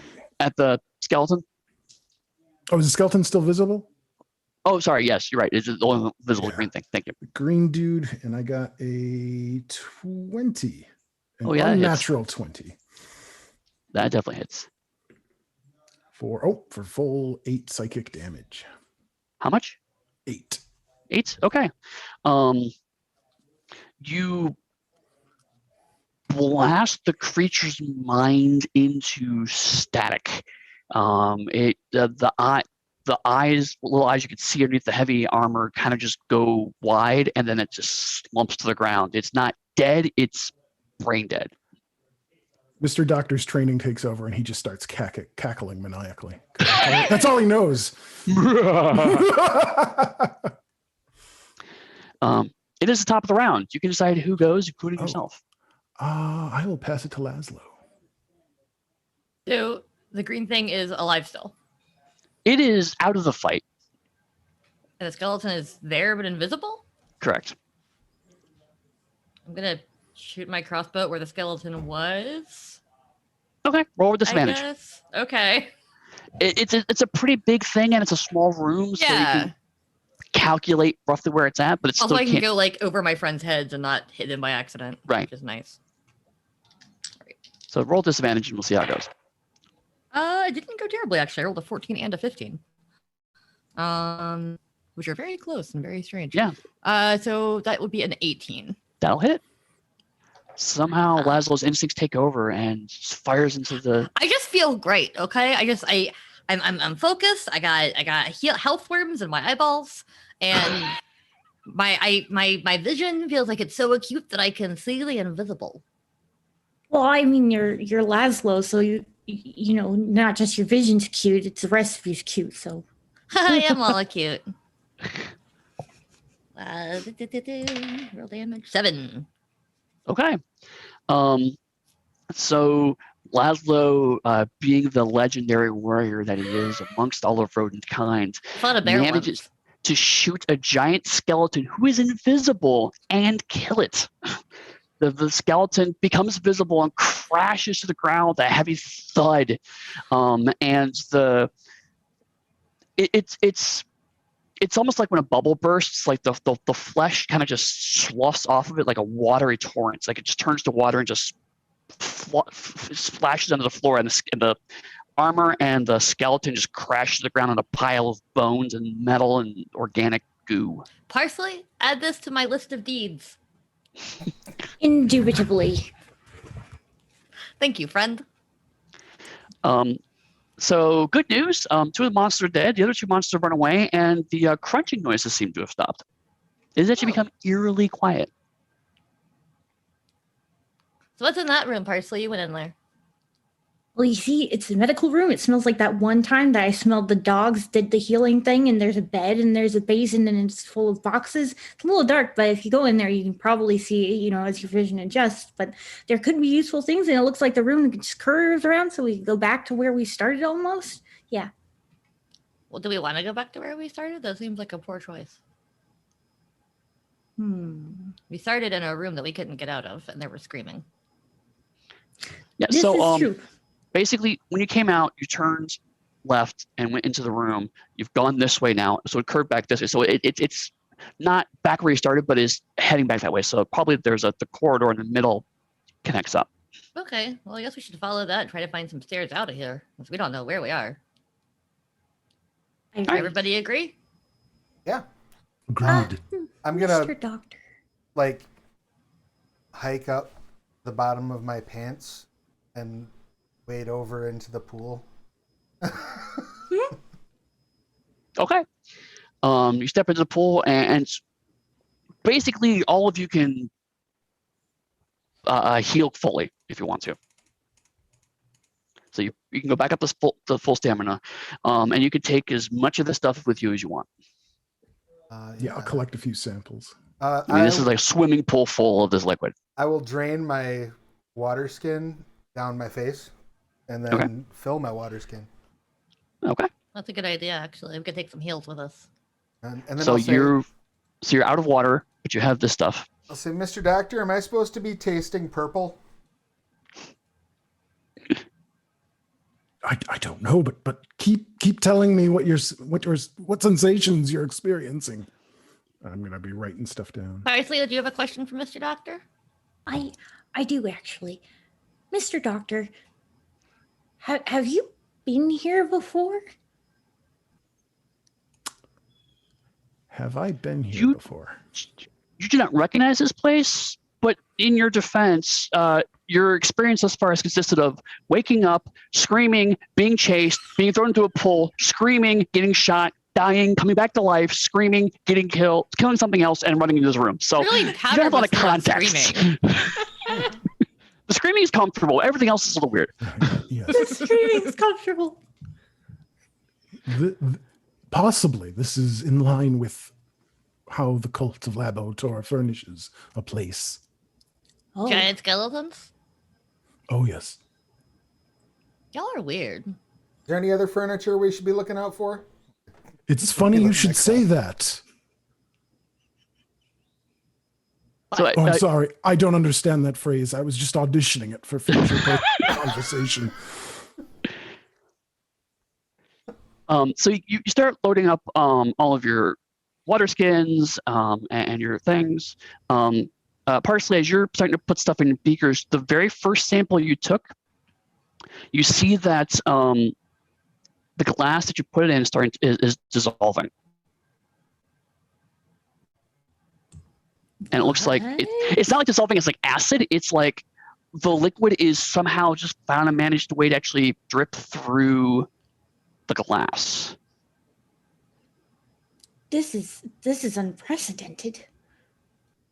This liquid. Can we precedent it back?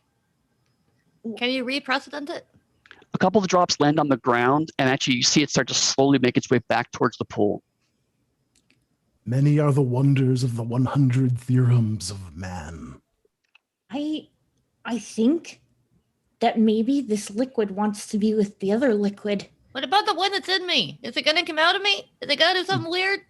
It does have a loathsome sort of agency. All the It liquid that might. goes into you will eventually come out of you.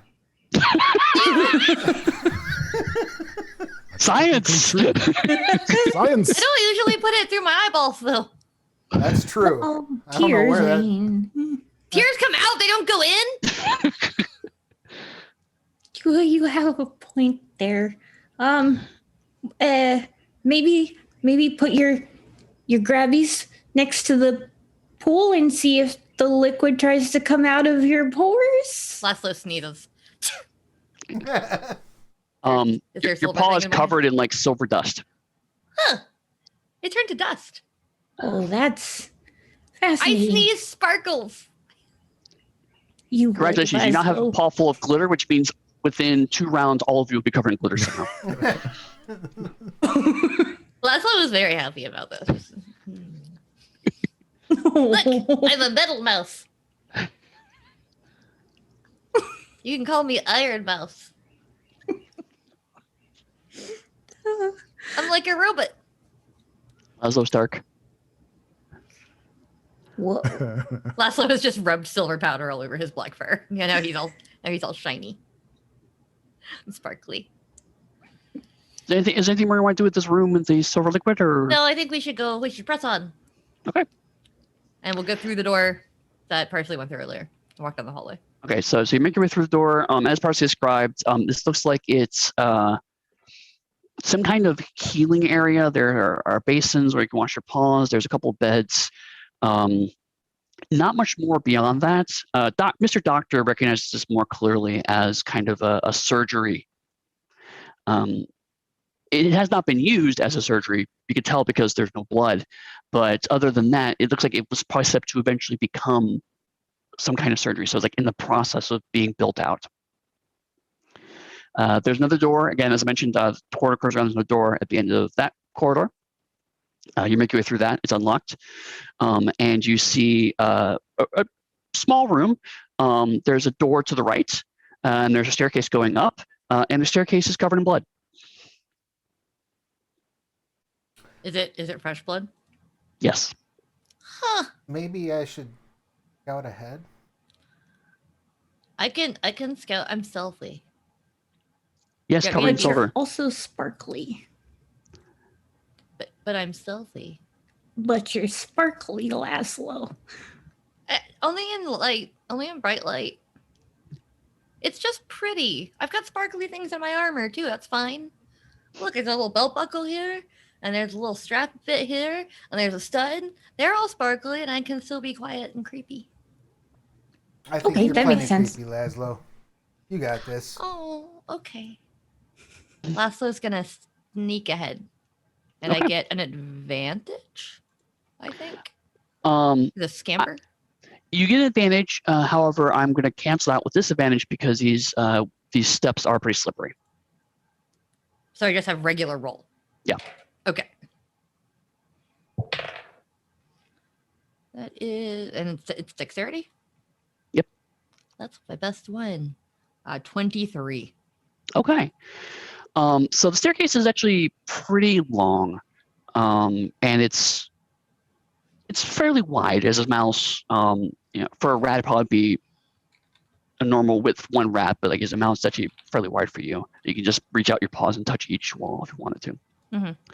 As you make it up the stairs, you do see that part of the staircase is taken up by, it looks like, a rat who all of his fur was probably white at one point in time, and now it's drenched in blood because it's been killed.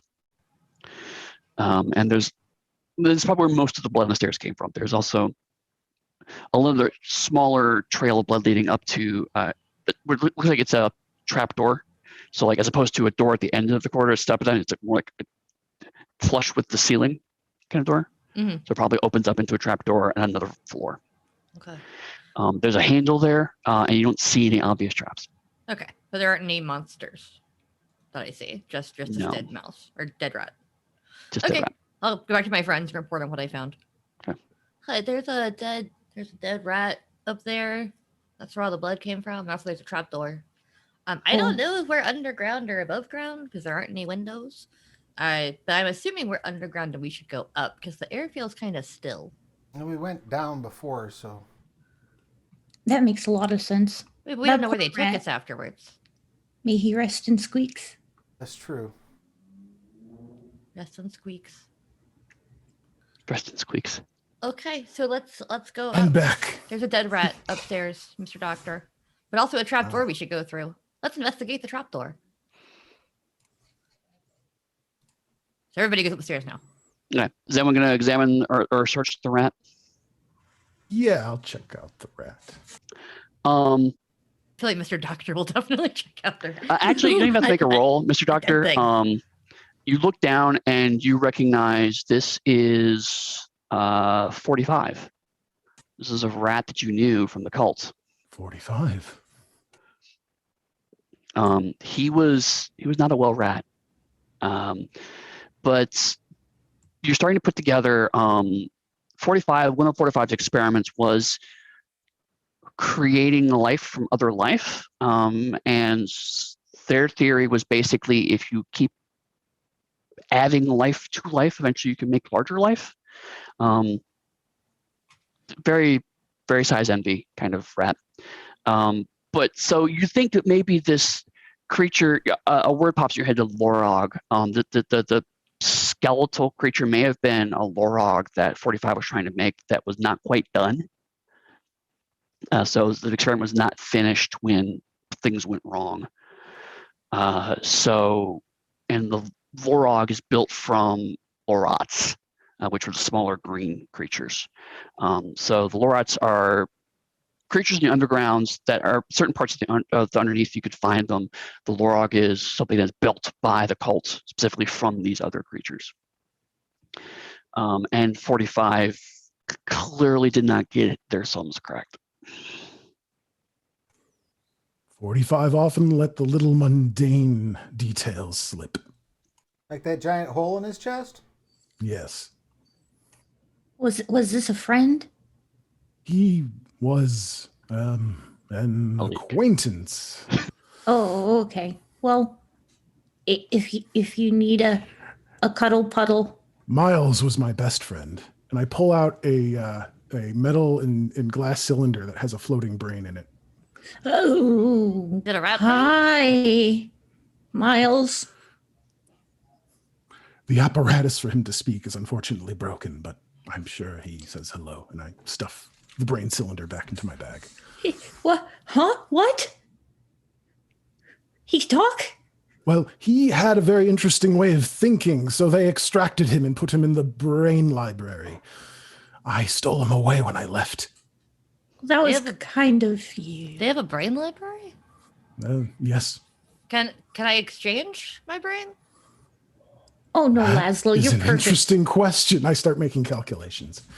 While Mr. Doctor is making calculations, I would like to just be like, borrow your shoulders and Wait.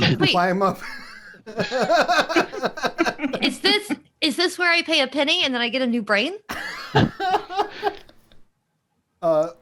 I will climb up Mr. Doctor's back and try this trapdoor. Okay. Door opens. Laszlo and the quest for 1 penny. Oh, that was a lot easier than I thought. Oh, are we I have climbing up? I'll climb up. You climb up into a room. It's the previous rooms were all clearly part of the underneath. So the walls were stone. They were pretty rough hewn. Even the pool didn't have any kind of straight surfaces. Even they were pretty kind of rough. This is different. The room you're in, two of the walls are actually curved, and they're curved. One's concave, one's convex. So they're kind of curved along the same way. The other two are straight walls. The floor is completely flat, solid stone. The walls, they're all made of stone, and they're very carefully carved. All of the walls are covered in strange symbols that Parsley and Mr. Doctor recognize as formula calculations. So it's like someone had an idea for a calculation and just carved it into the stone, floor to ceiling, wall to wall.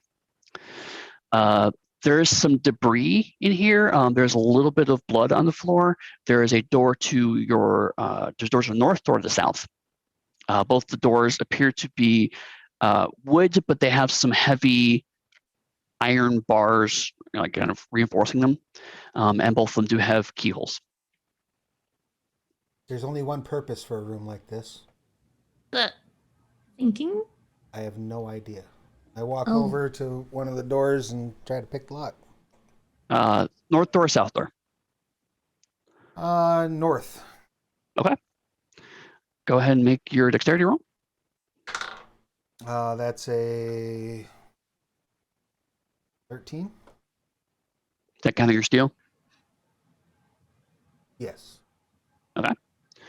Laszlo glares at Patter a little bit, who has gone ahead and has taken initiative to go through a door first. Okay. So this lock is a bit tougher than the one you had before. So it cancels out your advantage from your lock picks. But you do manage to get the door when you hear a click. And then you hear a second click, which did not sound like it came from the lock. I just realized that I made you roll to look for lockpicks when I definitely have lockpicks in my rucksack. That's just a thing that Laszlo already owns. Whoops. I try the door. Does it open? It does open. Okay. I'll just And the room slowly creak it beyond, if I can. the room beyond, again, the wall to the left is straight, although there's an archway in the middle of that wall. The wall to the right curves around and meets again at the other side of that wall. So basically, it's kind of like a D shape. Mm-hmm. So it curves away from you, then back again. At the far end of the room, there is a wooden desk. The desk looks like it has a little bit of blood on it. The archway you can't quite see until you move more fully into the room, just because the angle of you're coming in. To the right is another wooden door, and you do hear chanting.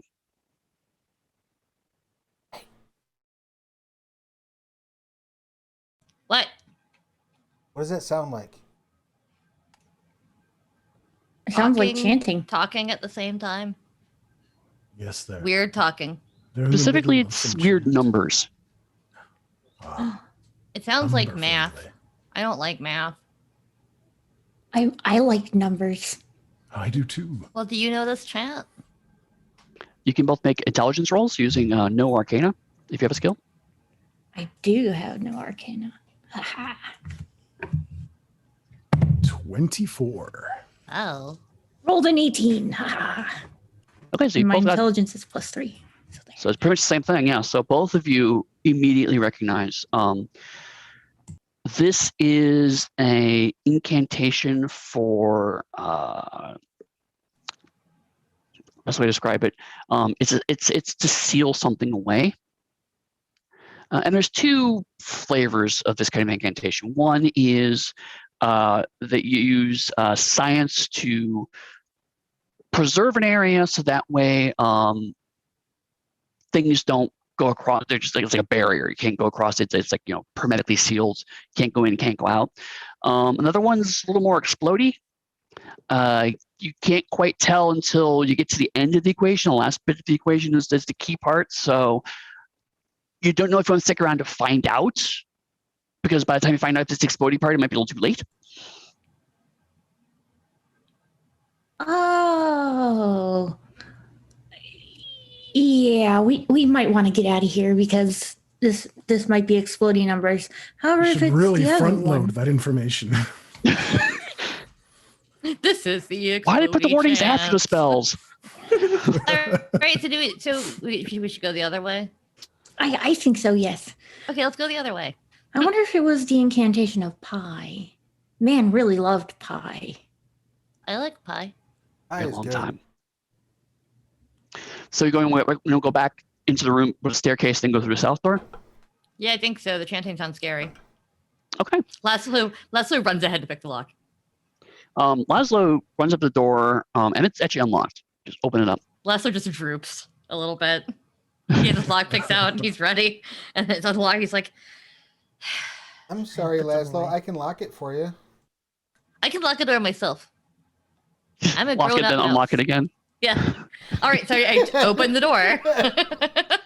The door opens, and it's basically just a curved wall.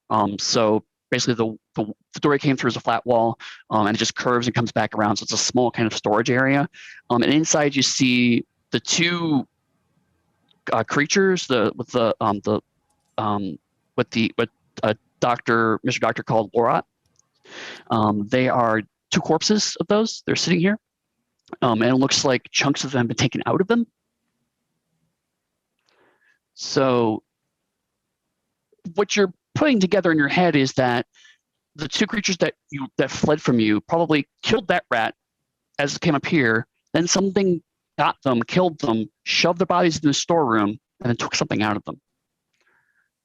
And there's a ritual happening in another room, so there's probably no connection there. Is there something from these things that's used in that thing? And I point back at the chanting people. You don't know. You didn't study lore at 203. Not enough information.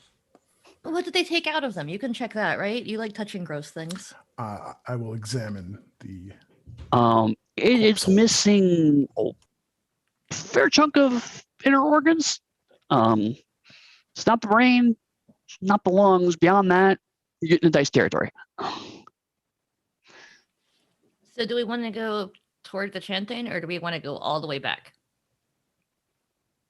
Should we stop the chanting? I feel like the cult of laboratory is something we're supposed to be stopping. I hate to say it, but I think that our answers are going to be in there where they're chanting. Oh boy, but what if it's the exploding pie? Are they trying to explode themselves? Because if not, then we'll be safe with them in the room. It could be either. That is very logical. They could be exploding themselves for science. But who would record it if they're just going to explode all of themselves? The Does science need to walls? be documented? No, There- Parsley says you have to write down everything. The walls can't write down things. You There do, may be but- a documenter. Well, then let's And- go in the room where the documenter is, and then we won't get exploded. The cult of laboratory is not exactly known for their ability to properly document things. Sometimes they just get ahead of themselves and very, very excited about, well, exploding. Yeah, their That's- science isn't that's always fair. great. It is definitely not peer reviewed. Well, Not often peer reviewed. One of my original gripes that led me to leave. I was fine with the murdering people. I was fine with the creating monsters, but I tried to get one journal going. Once they murdered the Oxford comma, That's enough. does that make them serial killers? All right, I'm going to give you some fortune for that. All right, out of character, Dixie's going to say we have 45 minutes. We should probably Yeah, I just go know. and confront this cult. If we die, we die. It's a playtest. I feel like there's a ticking clock and we should go fight the cult. yes. Let's go. Okay. And Leslie will march forth. I love how I have like the fewest hit points, I think, and I always go first. Laszlo is very brave. Science. So you make your way back north. as you walk into the room with the desk, you see an archway. There's another room off to that, which again is closed. There's no exits to it. There is a platform in there. It's about halfway high, but it has a slope up, so you kind of climb up to the platform and stand on the platform. And you can hold about 4 to 5 mice, or 3 or 4 rats on it. It's clean, no blood. Looks like it's made of stone. And then there's a door to the right where the chanting is coming from.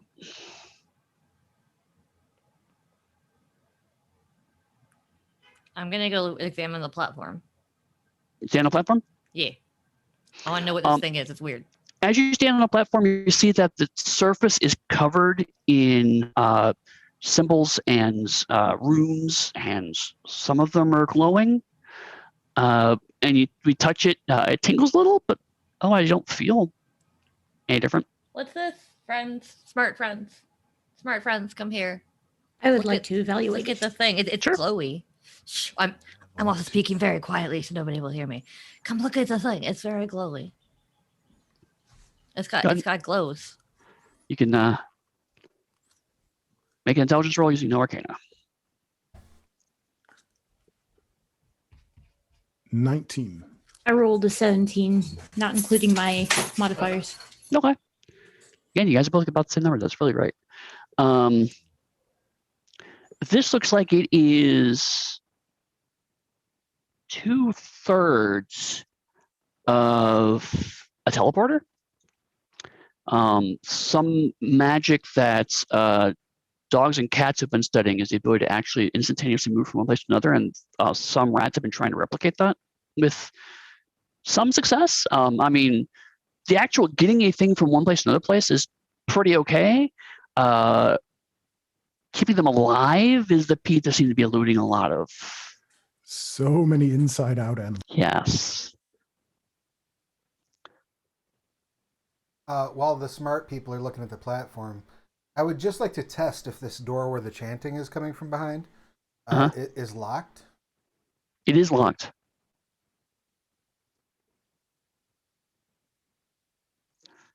Laszlo could unlock it if he wanted to. I don't know that I want to do that. Should I attempt to disassemble this thing? So you could, but there's 2 factors. One, it's pretty complicated. It would take a while. And 2, because you're parsley, you would want to do it and document every piece of it, which would probably take days. Well, we can maybe clear out the cultists and then just stay here, and you could look at it. Let me see what's. What if if one of us unlocks the door, can we just kind of peek through it? Sure. Yeah. Without alert, see, Well, I mean, see what's in theoretically, you won't know until you open the door. there? Okay, so I'm going to unlock the door, I guess. Okay. You can make a dexterity roll using steel as your skill. Yes. Woohoo! 22.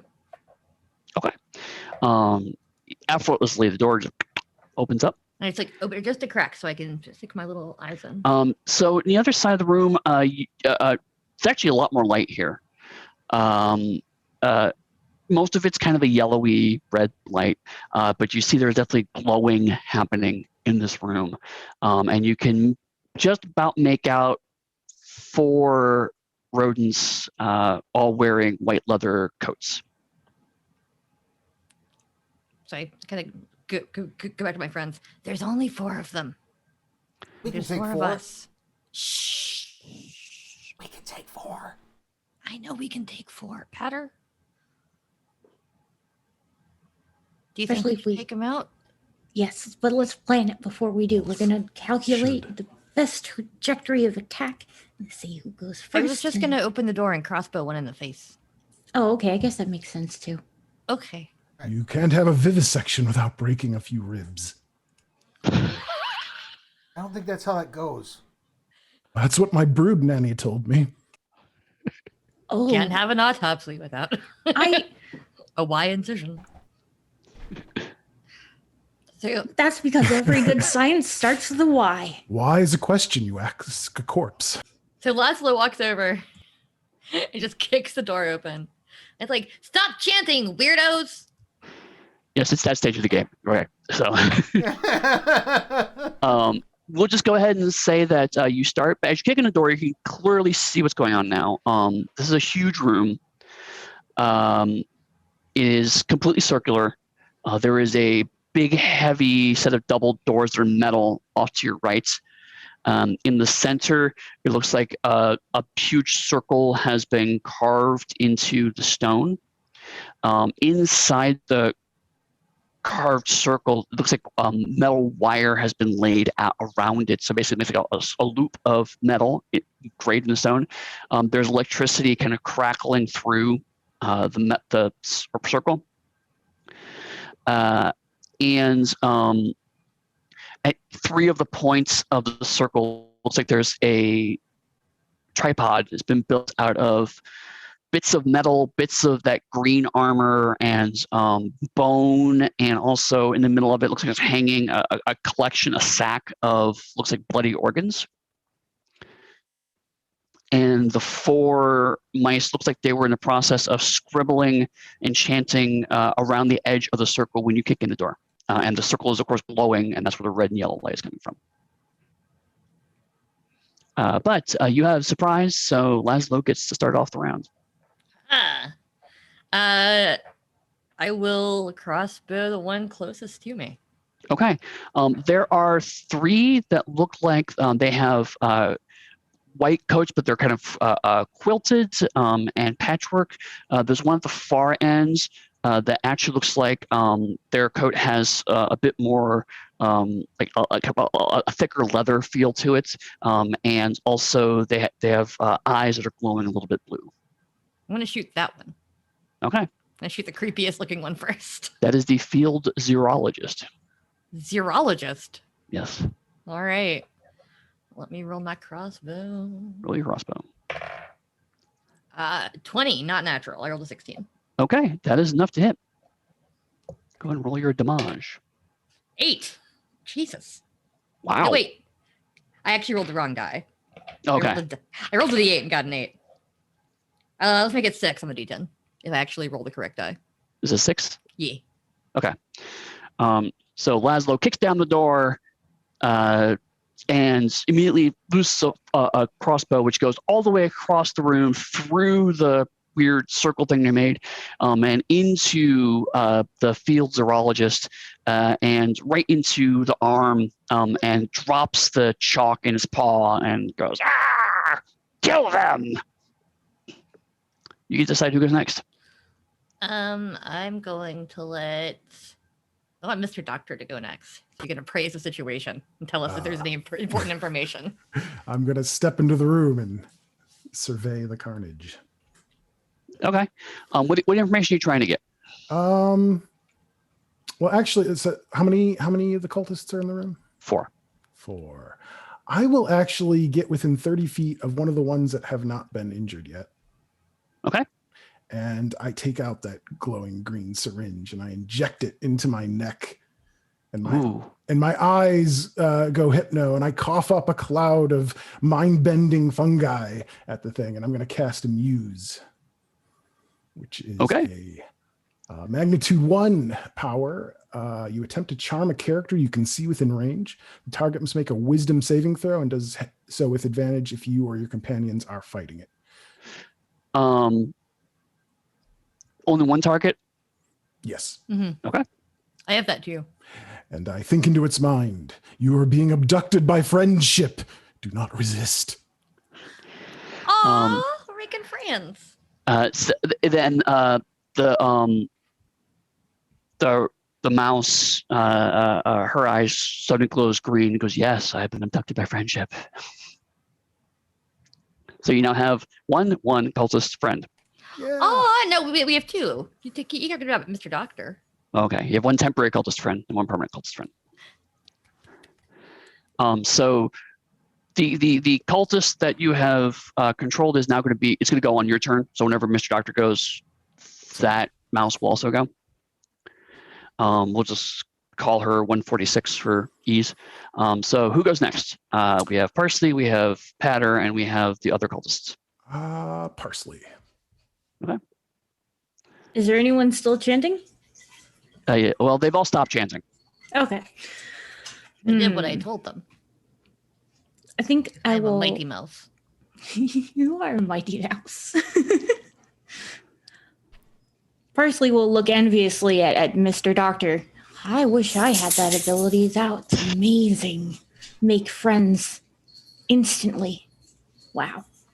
Oh, but anyway, I'm going to target the one that Laszlo has already targeted, because it seems like it's the leader, with my mental ray. Okay. Go ahead and make your roll. Ooh. That was only a 9, so plus my 5 is 14. So you try to shoot mental ray out, and the field zoologist goes, "My mind is too strong for your feeble powers," and then the ray just kind of flickers and fades right before it even gets to the rat's face. So much studying, but enemy, no study. Enemy, rats. Wait, Us. us. So Patter can go, or the other cultists can go. I'm going to vote for Patter. All right. How heavy do these sacks of organs look? Probably about 1 Laszlo in weight. Oh, okay. That's not good. All right. Laszlo's a unit of measure, yes. I'm also the smallest of us, I think. So Right. I say, how's your mind hold up against crossbow bolts? And I shoot him in his face. The leader. Yeah. that's the one I shot. Be amazing if you hit. It's like, I'll stop your power. Probably not. 13? Not quite enough. So the bolt looks like it's about to go to his face, and then at the last minute kind of just veers off, and it goes, "My mind is too strong for your powerful bolts." Is this Drax? Are Just we fighting Drax? Nothing goes over my head. I say, darn it, he's right. okay, so the other cultists, the two who are not the leader, one points towards Laszlo, and you need to make a difficulty 13 wisdom saving throw. Ooh, wisdom saving throw. Mhm. If my sheet would open, that'd be great. There we go. 14. The crossbow feels like it's about to jerk out of your hand, but you manage to keep a hold of it. That's mine. Same thing for Patter. The other one's going to try to get the crossbow out of your paws. All right. Are they So telekinetics? I need to make Yes. what save? I'm sorry. Wisdom saving throw, difficulty 13. No. Okay. It was a 5. So the did you roll a 1 by chance? No, I got a 3. The crossbow flies out of your paws and skitters across the floor. So it will take you an action to get it back up and reload it.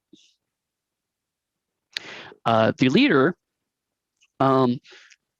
puts both paws out, and they start to glow a strange blue, and casts cryogenic cone. So everyone in the cone needs to make a difficulty 15 Constitution saving throw, including his 2 compatriots, Nice. because else he in is the cone? nefarious. Are we all in the cone? Yes, you're all in the cone. Okay. Kind of like the cone of shame, but cold. Hold the cone. I have a feeling on my Constitution rolls. I rolled a 6. 6 as well. 18. I've got a good score for that. Roll a 17 plus my 4 constitution. Nice. Okay. For the 2 people who didn't roll, would you like to spend fortune? You have 4 in the pool. That might be I a will good spend a idea. fortune since we're in the last Yeah. fight Yeah. here. Is that okay with everybody? I will too. If Go that's okay. for it. Okay. Please Just don't spend 2 become fortune. a Laszlo sickle. 20. There you go. 17 plus 3. 19. Okay. So the you feel waves of the most Arctic, ancient, bone-biting cold you've ever felt. It's like the worst winter without a coat. It's like your true love telling you that you look funny. It's the worst kind of cold you've ever felt. But you managed to shrug it off, except for one of the cultists, the one that managed to yank the crossbow out of Patter's paws, turns into a frozen statue. Oh, wow. That's what you get. Good job. Good job. It is the top of the round. Field zoologist not liking how that went. Is he So gonna choose himself? he choose himself, and he's going to use just a frostbolt. And he's going to attack Mr. Doctor. Traitor. Traitor. And rolls natural 20. Well, he's fallen into my trap. So you take 9 cold damage. Egad, I am standing, but barely. Again, cold kind of just radiates out from your chest and into your limbs. So you're not quite completely frozen, but you certainly could use a really good cup of tea. Not to be the kid who tells the teacher that they have homework, but do you have to make a concentration check for that? You quiet your filthy mouth. Damn you! And yes, I do. I think that's a Constitution save, right? Yeah. Yes. I've got a 19. Okay. So you're still good.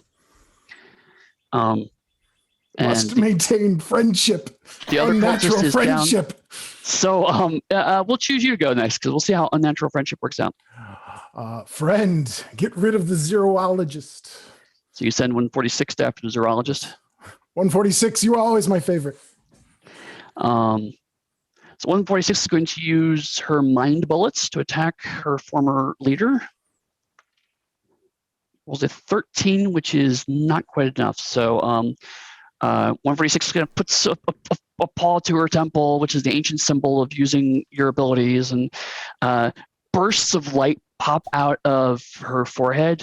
But the field zoologist waves his paw and they dissipate. It's like, what are you doing, 146? We've talked about this. This will be in your review. Oh no. I will try the same with my mental ray. Okay. And Out of that character, is- so that's happened before. It's a weird place. 16. That hits. Yes. Oops. 4 psychic damage. Okay. Finally, all of your various attempts manage to pierce through the field zoologist's psychic will, and his head snaps back and a little bit of blood dripples out of his nose, and it goes, "You pierced my defenses! How could you?" Your conclusions are sloppy. Who gets to go next? Let's see. Patter. I say, "Hey, science guy," and I spend a point. I spend Most of us turn. my one spell slot, Mhm. and I activate Toe. Okay. And I would like to pick up that piece of chalk Uh-huh. and just at 30 feet for this turn, start scratching all over their equations that they've been writing out. Interesting. You monster. Am I messing up your work? You have made an enemy for life in laboratory. Travis, choose high or low. Hi. I'm just gonna roll a random chance here. Okay. So you start just moving the chalk line, scratching things up, and just wrecking all of this formula, and the glow starts to dissipate. And the field zoologist goes, "No, my thesis." I look over at Mr. Doctor and say, I have no idea why that worked. Who goes It's like a next? single tear going down Mr. Doctor's face at seeing this desecrated. Oh, pass it to Laszlo. Why not? This augmentation. I will once again shoot the big dude. Like I held onto my crossbow's already out. I'm going to poison my bow. So Okay. as a bonus action, which I really should just do every time, but I always forget about. That's fine. But you remembered it now. I did. I rolled like 1,014s today. What are these new dice doing? 18. Again, that hits. Roll damage, and he's not immune to poison, so 6 altogether. Okay. I rolled 2 3s.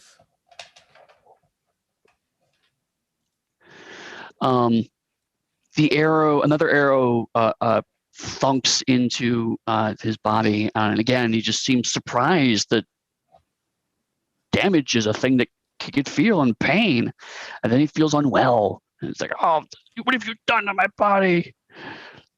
He slumps to one knee, but he's still fighting, still there. Who do we have left for this one? I believe just Parsley. Just Parsley?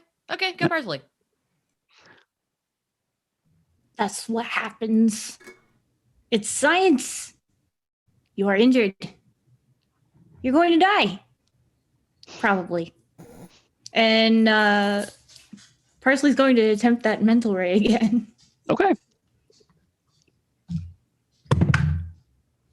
11, 16 total. Okay. That is enough. Go ahead and roll your damage. Is it more than 1? I rolled 6 damage. That's a lot. Okay. When it didn't really matter, I guess. No, I mean, he was like damn near dead. I mean, still, it was impressive. Your mind reaches out and piercing through tatters of psychic defense, and you decide to alphabetize his brain. And it's like if you put everything in his brain in alphabetical order, so that means that breathing comes way after things like anoid. So just kind of shuffle breathing further down. Before you take a breath, I need you to think about aardvarks a lot. And then his very neatly organized brain expires, and he dies. Alphabetized instantly.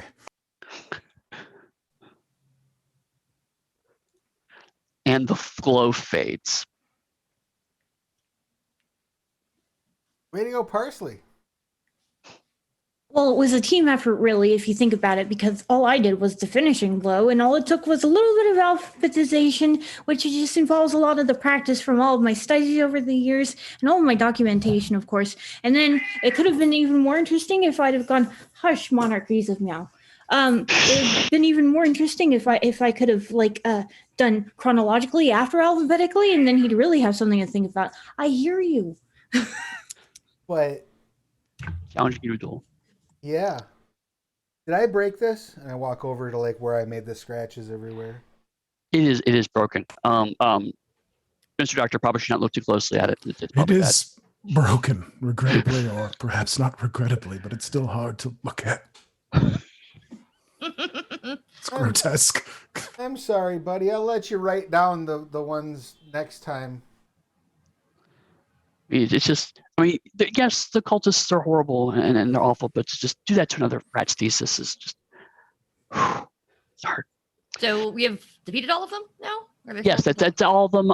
There are 2 metal doors which you could unlock and open because you're not in a rush anymore. I'll stride over and do that.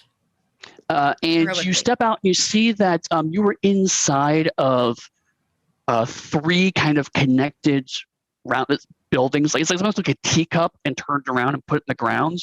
And that's the building you're in, 3 of those connected together. Mm-hmm. And that is inside of a larger cave opening. So we're in a building in a cave. Yes. The building has strange markings all over it, probably ancient man writing. And then it's the outer edge, it's stone, but it's also, there's metal edges all along it. It's almost like someone put metal plating on top of stone. And there are, the tops of each of them are flat. So again, like a teacup. So it's not completely round, right? It goes to top and it's a flat top. And it looks like one of them has a giant metal bowl that's actually attached to the top of it. I've seen these metal bowls before on my travels, only in ruins of man, though. I don't know what they do. They like to put bowls on their buildings. Perhaps it is a great tribute from when they used to worship the cats. milk in it. Maybe it's a rain catcher, Oh, that would be smart too. like a water thing. It could be. Like we have rain barrels in the quarter. Although I get rain underground would be odd. Oh, that would Maybe be it's a weird. nap spot. Ooh, I could nap in there. But Maybe it's a eventually nest. you make your way out of the cave area, and you find that this is it leads towards a cleverly designed door that when you get through and step through, it looks like it's part of another cave wall. So it's a hidden cave. So and as you make your way out, you eventually make your way back to Pugmire, and you realize that this was probably a small area that was aside for a secret research laboratory the cultists lived in that none of the other rodents living around or none of the other residents of Pugmire knew about. You're actually not that far from the cave complex that you came up with that led you into Mr. Meow's. Like you follow back to Mr. Meow's secret entrance that you went through last time you went down in the underground. So first of Also- all, we should mark this location so we can come back and make sure they didn't leave any other weird experiments down here, right? Absolutely. I think we should do that. Yes. Okay. But also, do you want to go see our friend Mr. Meow? Maybe he'll hide us for a little bit or tell us what's going on with Felicia. That sounds like a good idea. Okay, so we'll make our way up to Mr. Meow's secret door. So for two of you who aren't familiar, Mr. Meow is, as I think I mentioned at the beginning, he's a well-known groomer in the cat quarter. He is a cat with a very thick, obviously fake monarchy accent. And he is a cat that everyone goes to, and if he's only a groomer, a lot of very unusual people go to him at strange hours of the night to get groomed. But also, strangely, he's genuinely a good groomer. I mean, like he does good work, so it's not like it's just a shady business that's a cover. He actually is really good at his job, but separately also is a shady information broker. And so you make your way out, and as you open the door, there's a kind of small dark back room, and there's a cat with gray fur kind of leaning against the wall, and then so they just pops like, where did you two come from? We just came to see our friend Mr. Meow. Sometimes he lets us come in that way. Yeah, I'll get the boss. Hang on.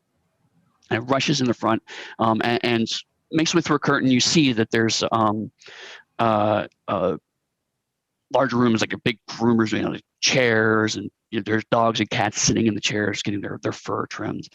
And Mr. Doctor and Patter realize as you make your way through the door that the door actually looks like it's a closet, or like a cupboard, I should say. Then you open the cupboard up, it's actually a door, so it's a hidden door.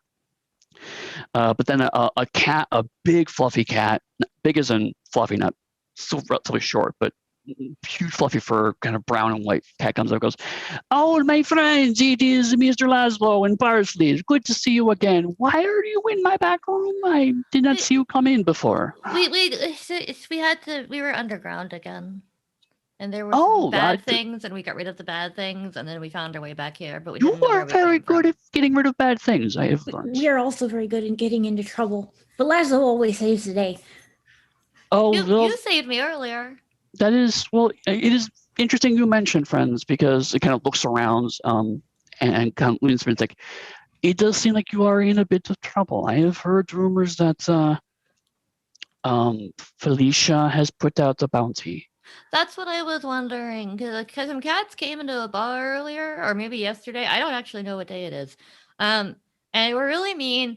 And then we made one electrical, and then they left. They said they were going to be back, and I don't know where to go. Well, we will discuss over tea. Come. Okay. You're clearly tired. Let me take you to my back room. You can rest, and then we could talk more later. Thank you.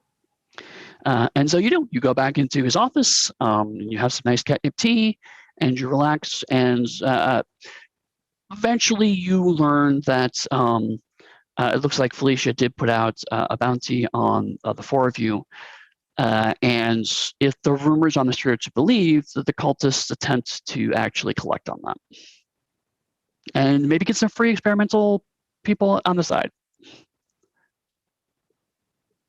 So if we do a third playtest, it'll be the fallout for Felicia's attempts to try to move into the rodents community. But we'll Possibly see we if can we'll do that. recruit one more friend. Right. Maybe at Onyx PathCon in June. We'll see. Yeah, that could be fun. But anyway, that is the game. That is Squeaks in the Deep. Some of that material was stuff that y'all wrote. Some of it was brand new because I didn't want to just pull stuff out of the book because, oh, I wrote that section. I know how that goes.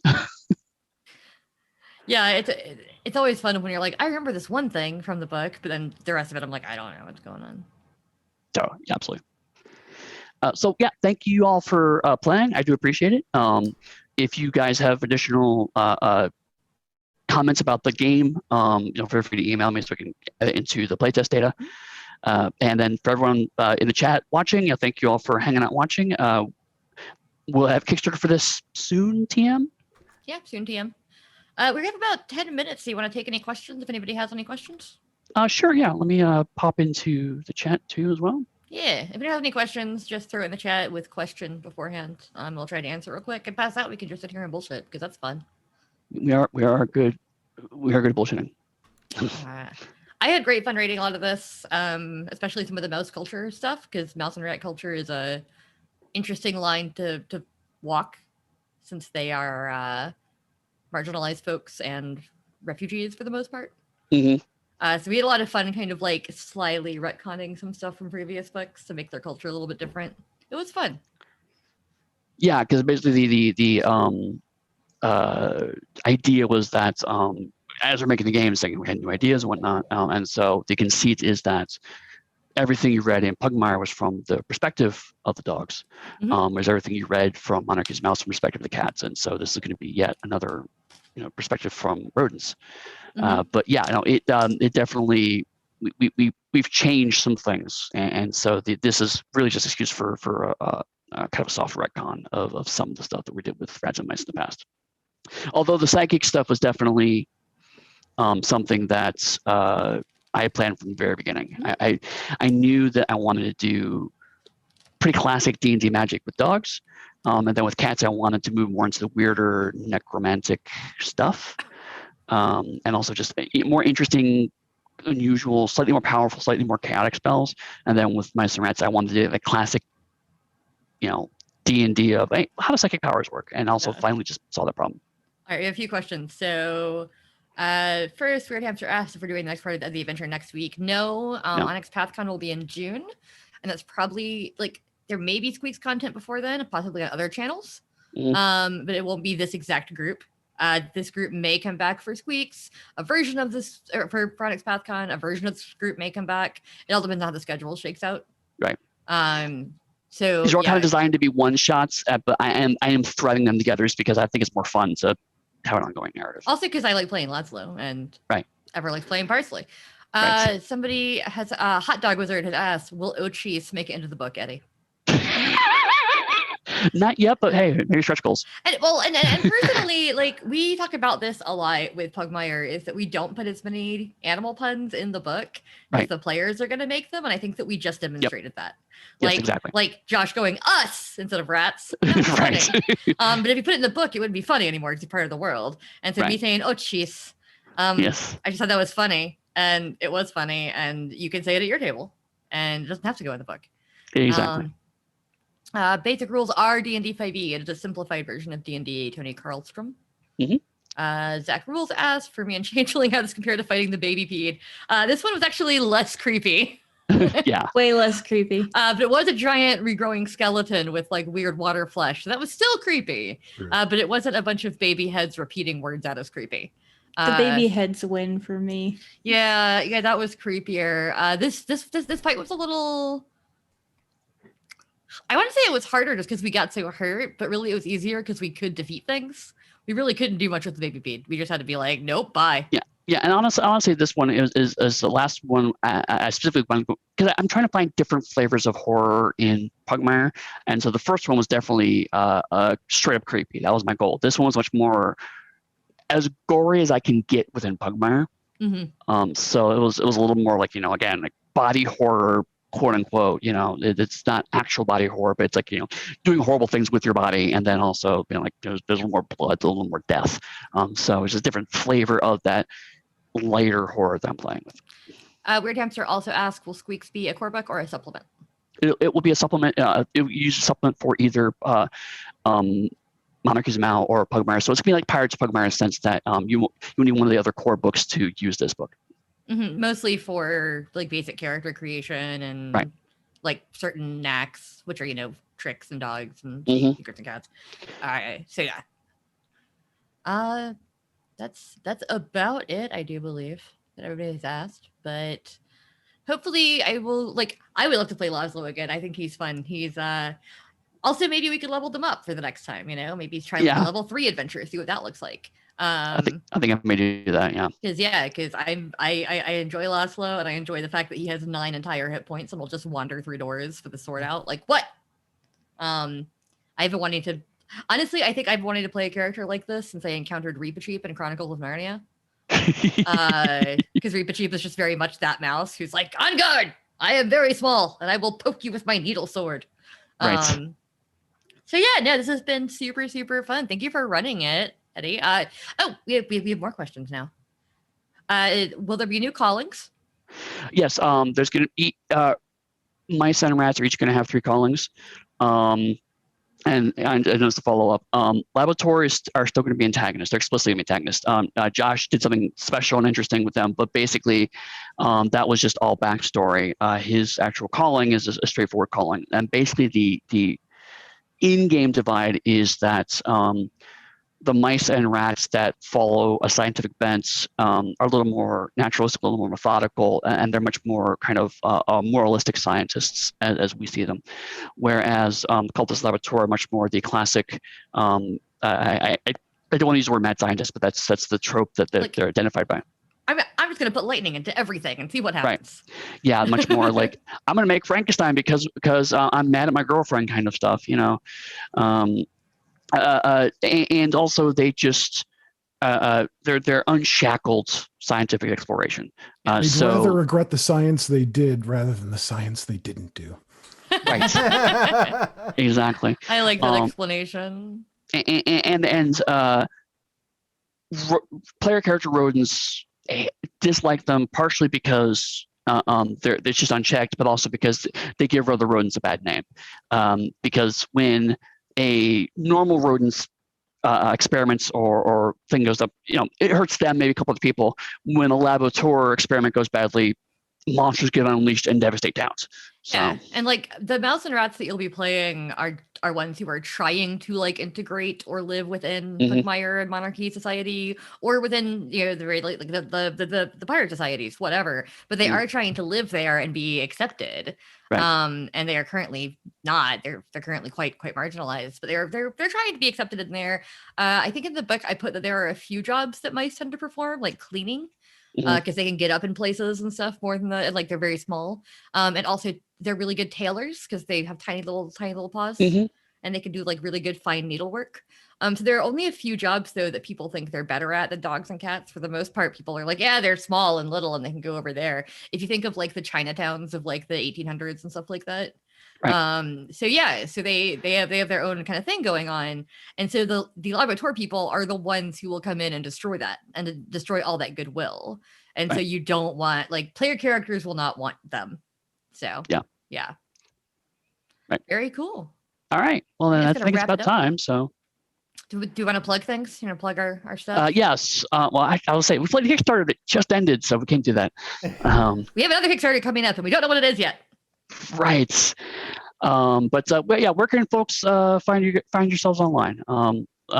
Travis, start with you. I'm at Travis Legg pretty much everywhere on the internet except for when I'm on Twitch, which is Plastic Age Plays.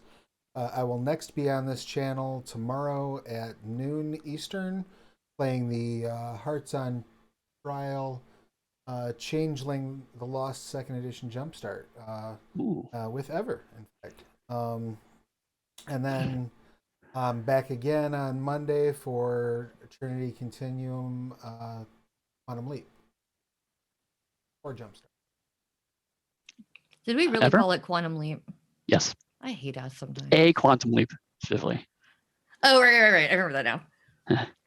Ever? Hey everybody, I've had a lot of fun playing. And just to reiterate, I am not a writer for Pugmire, but I was honored to play with all of them. Star Trek. You came in at the last minute. Thank you. Yes, it's so helpful. I appreciate it.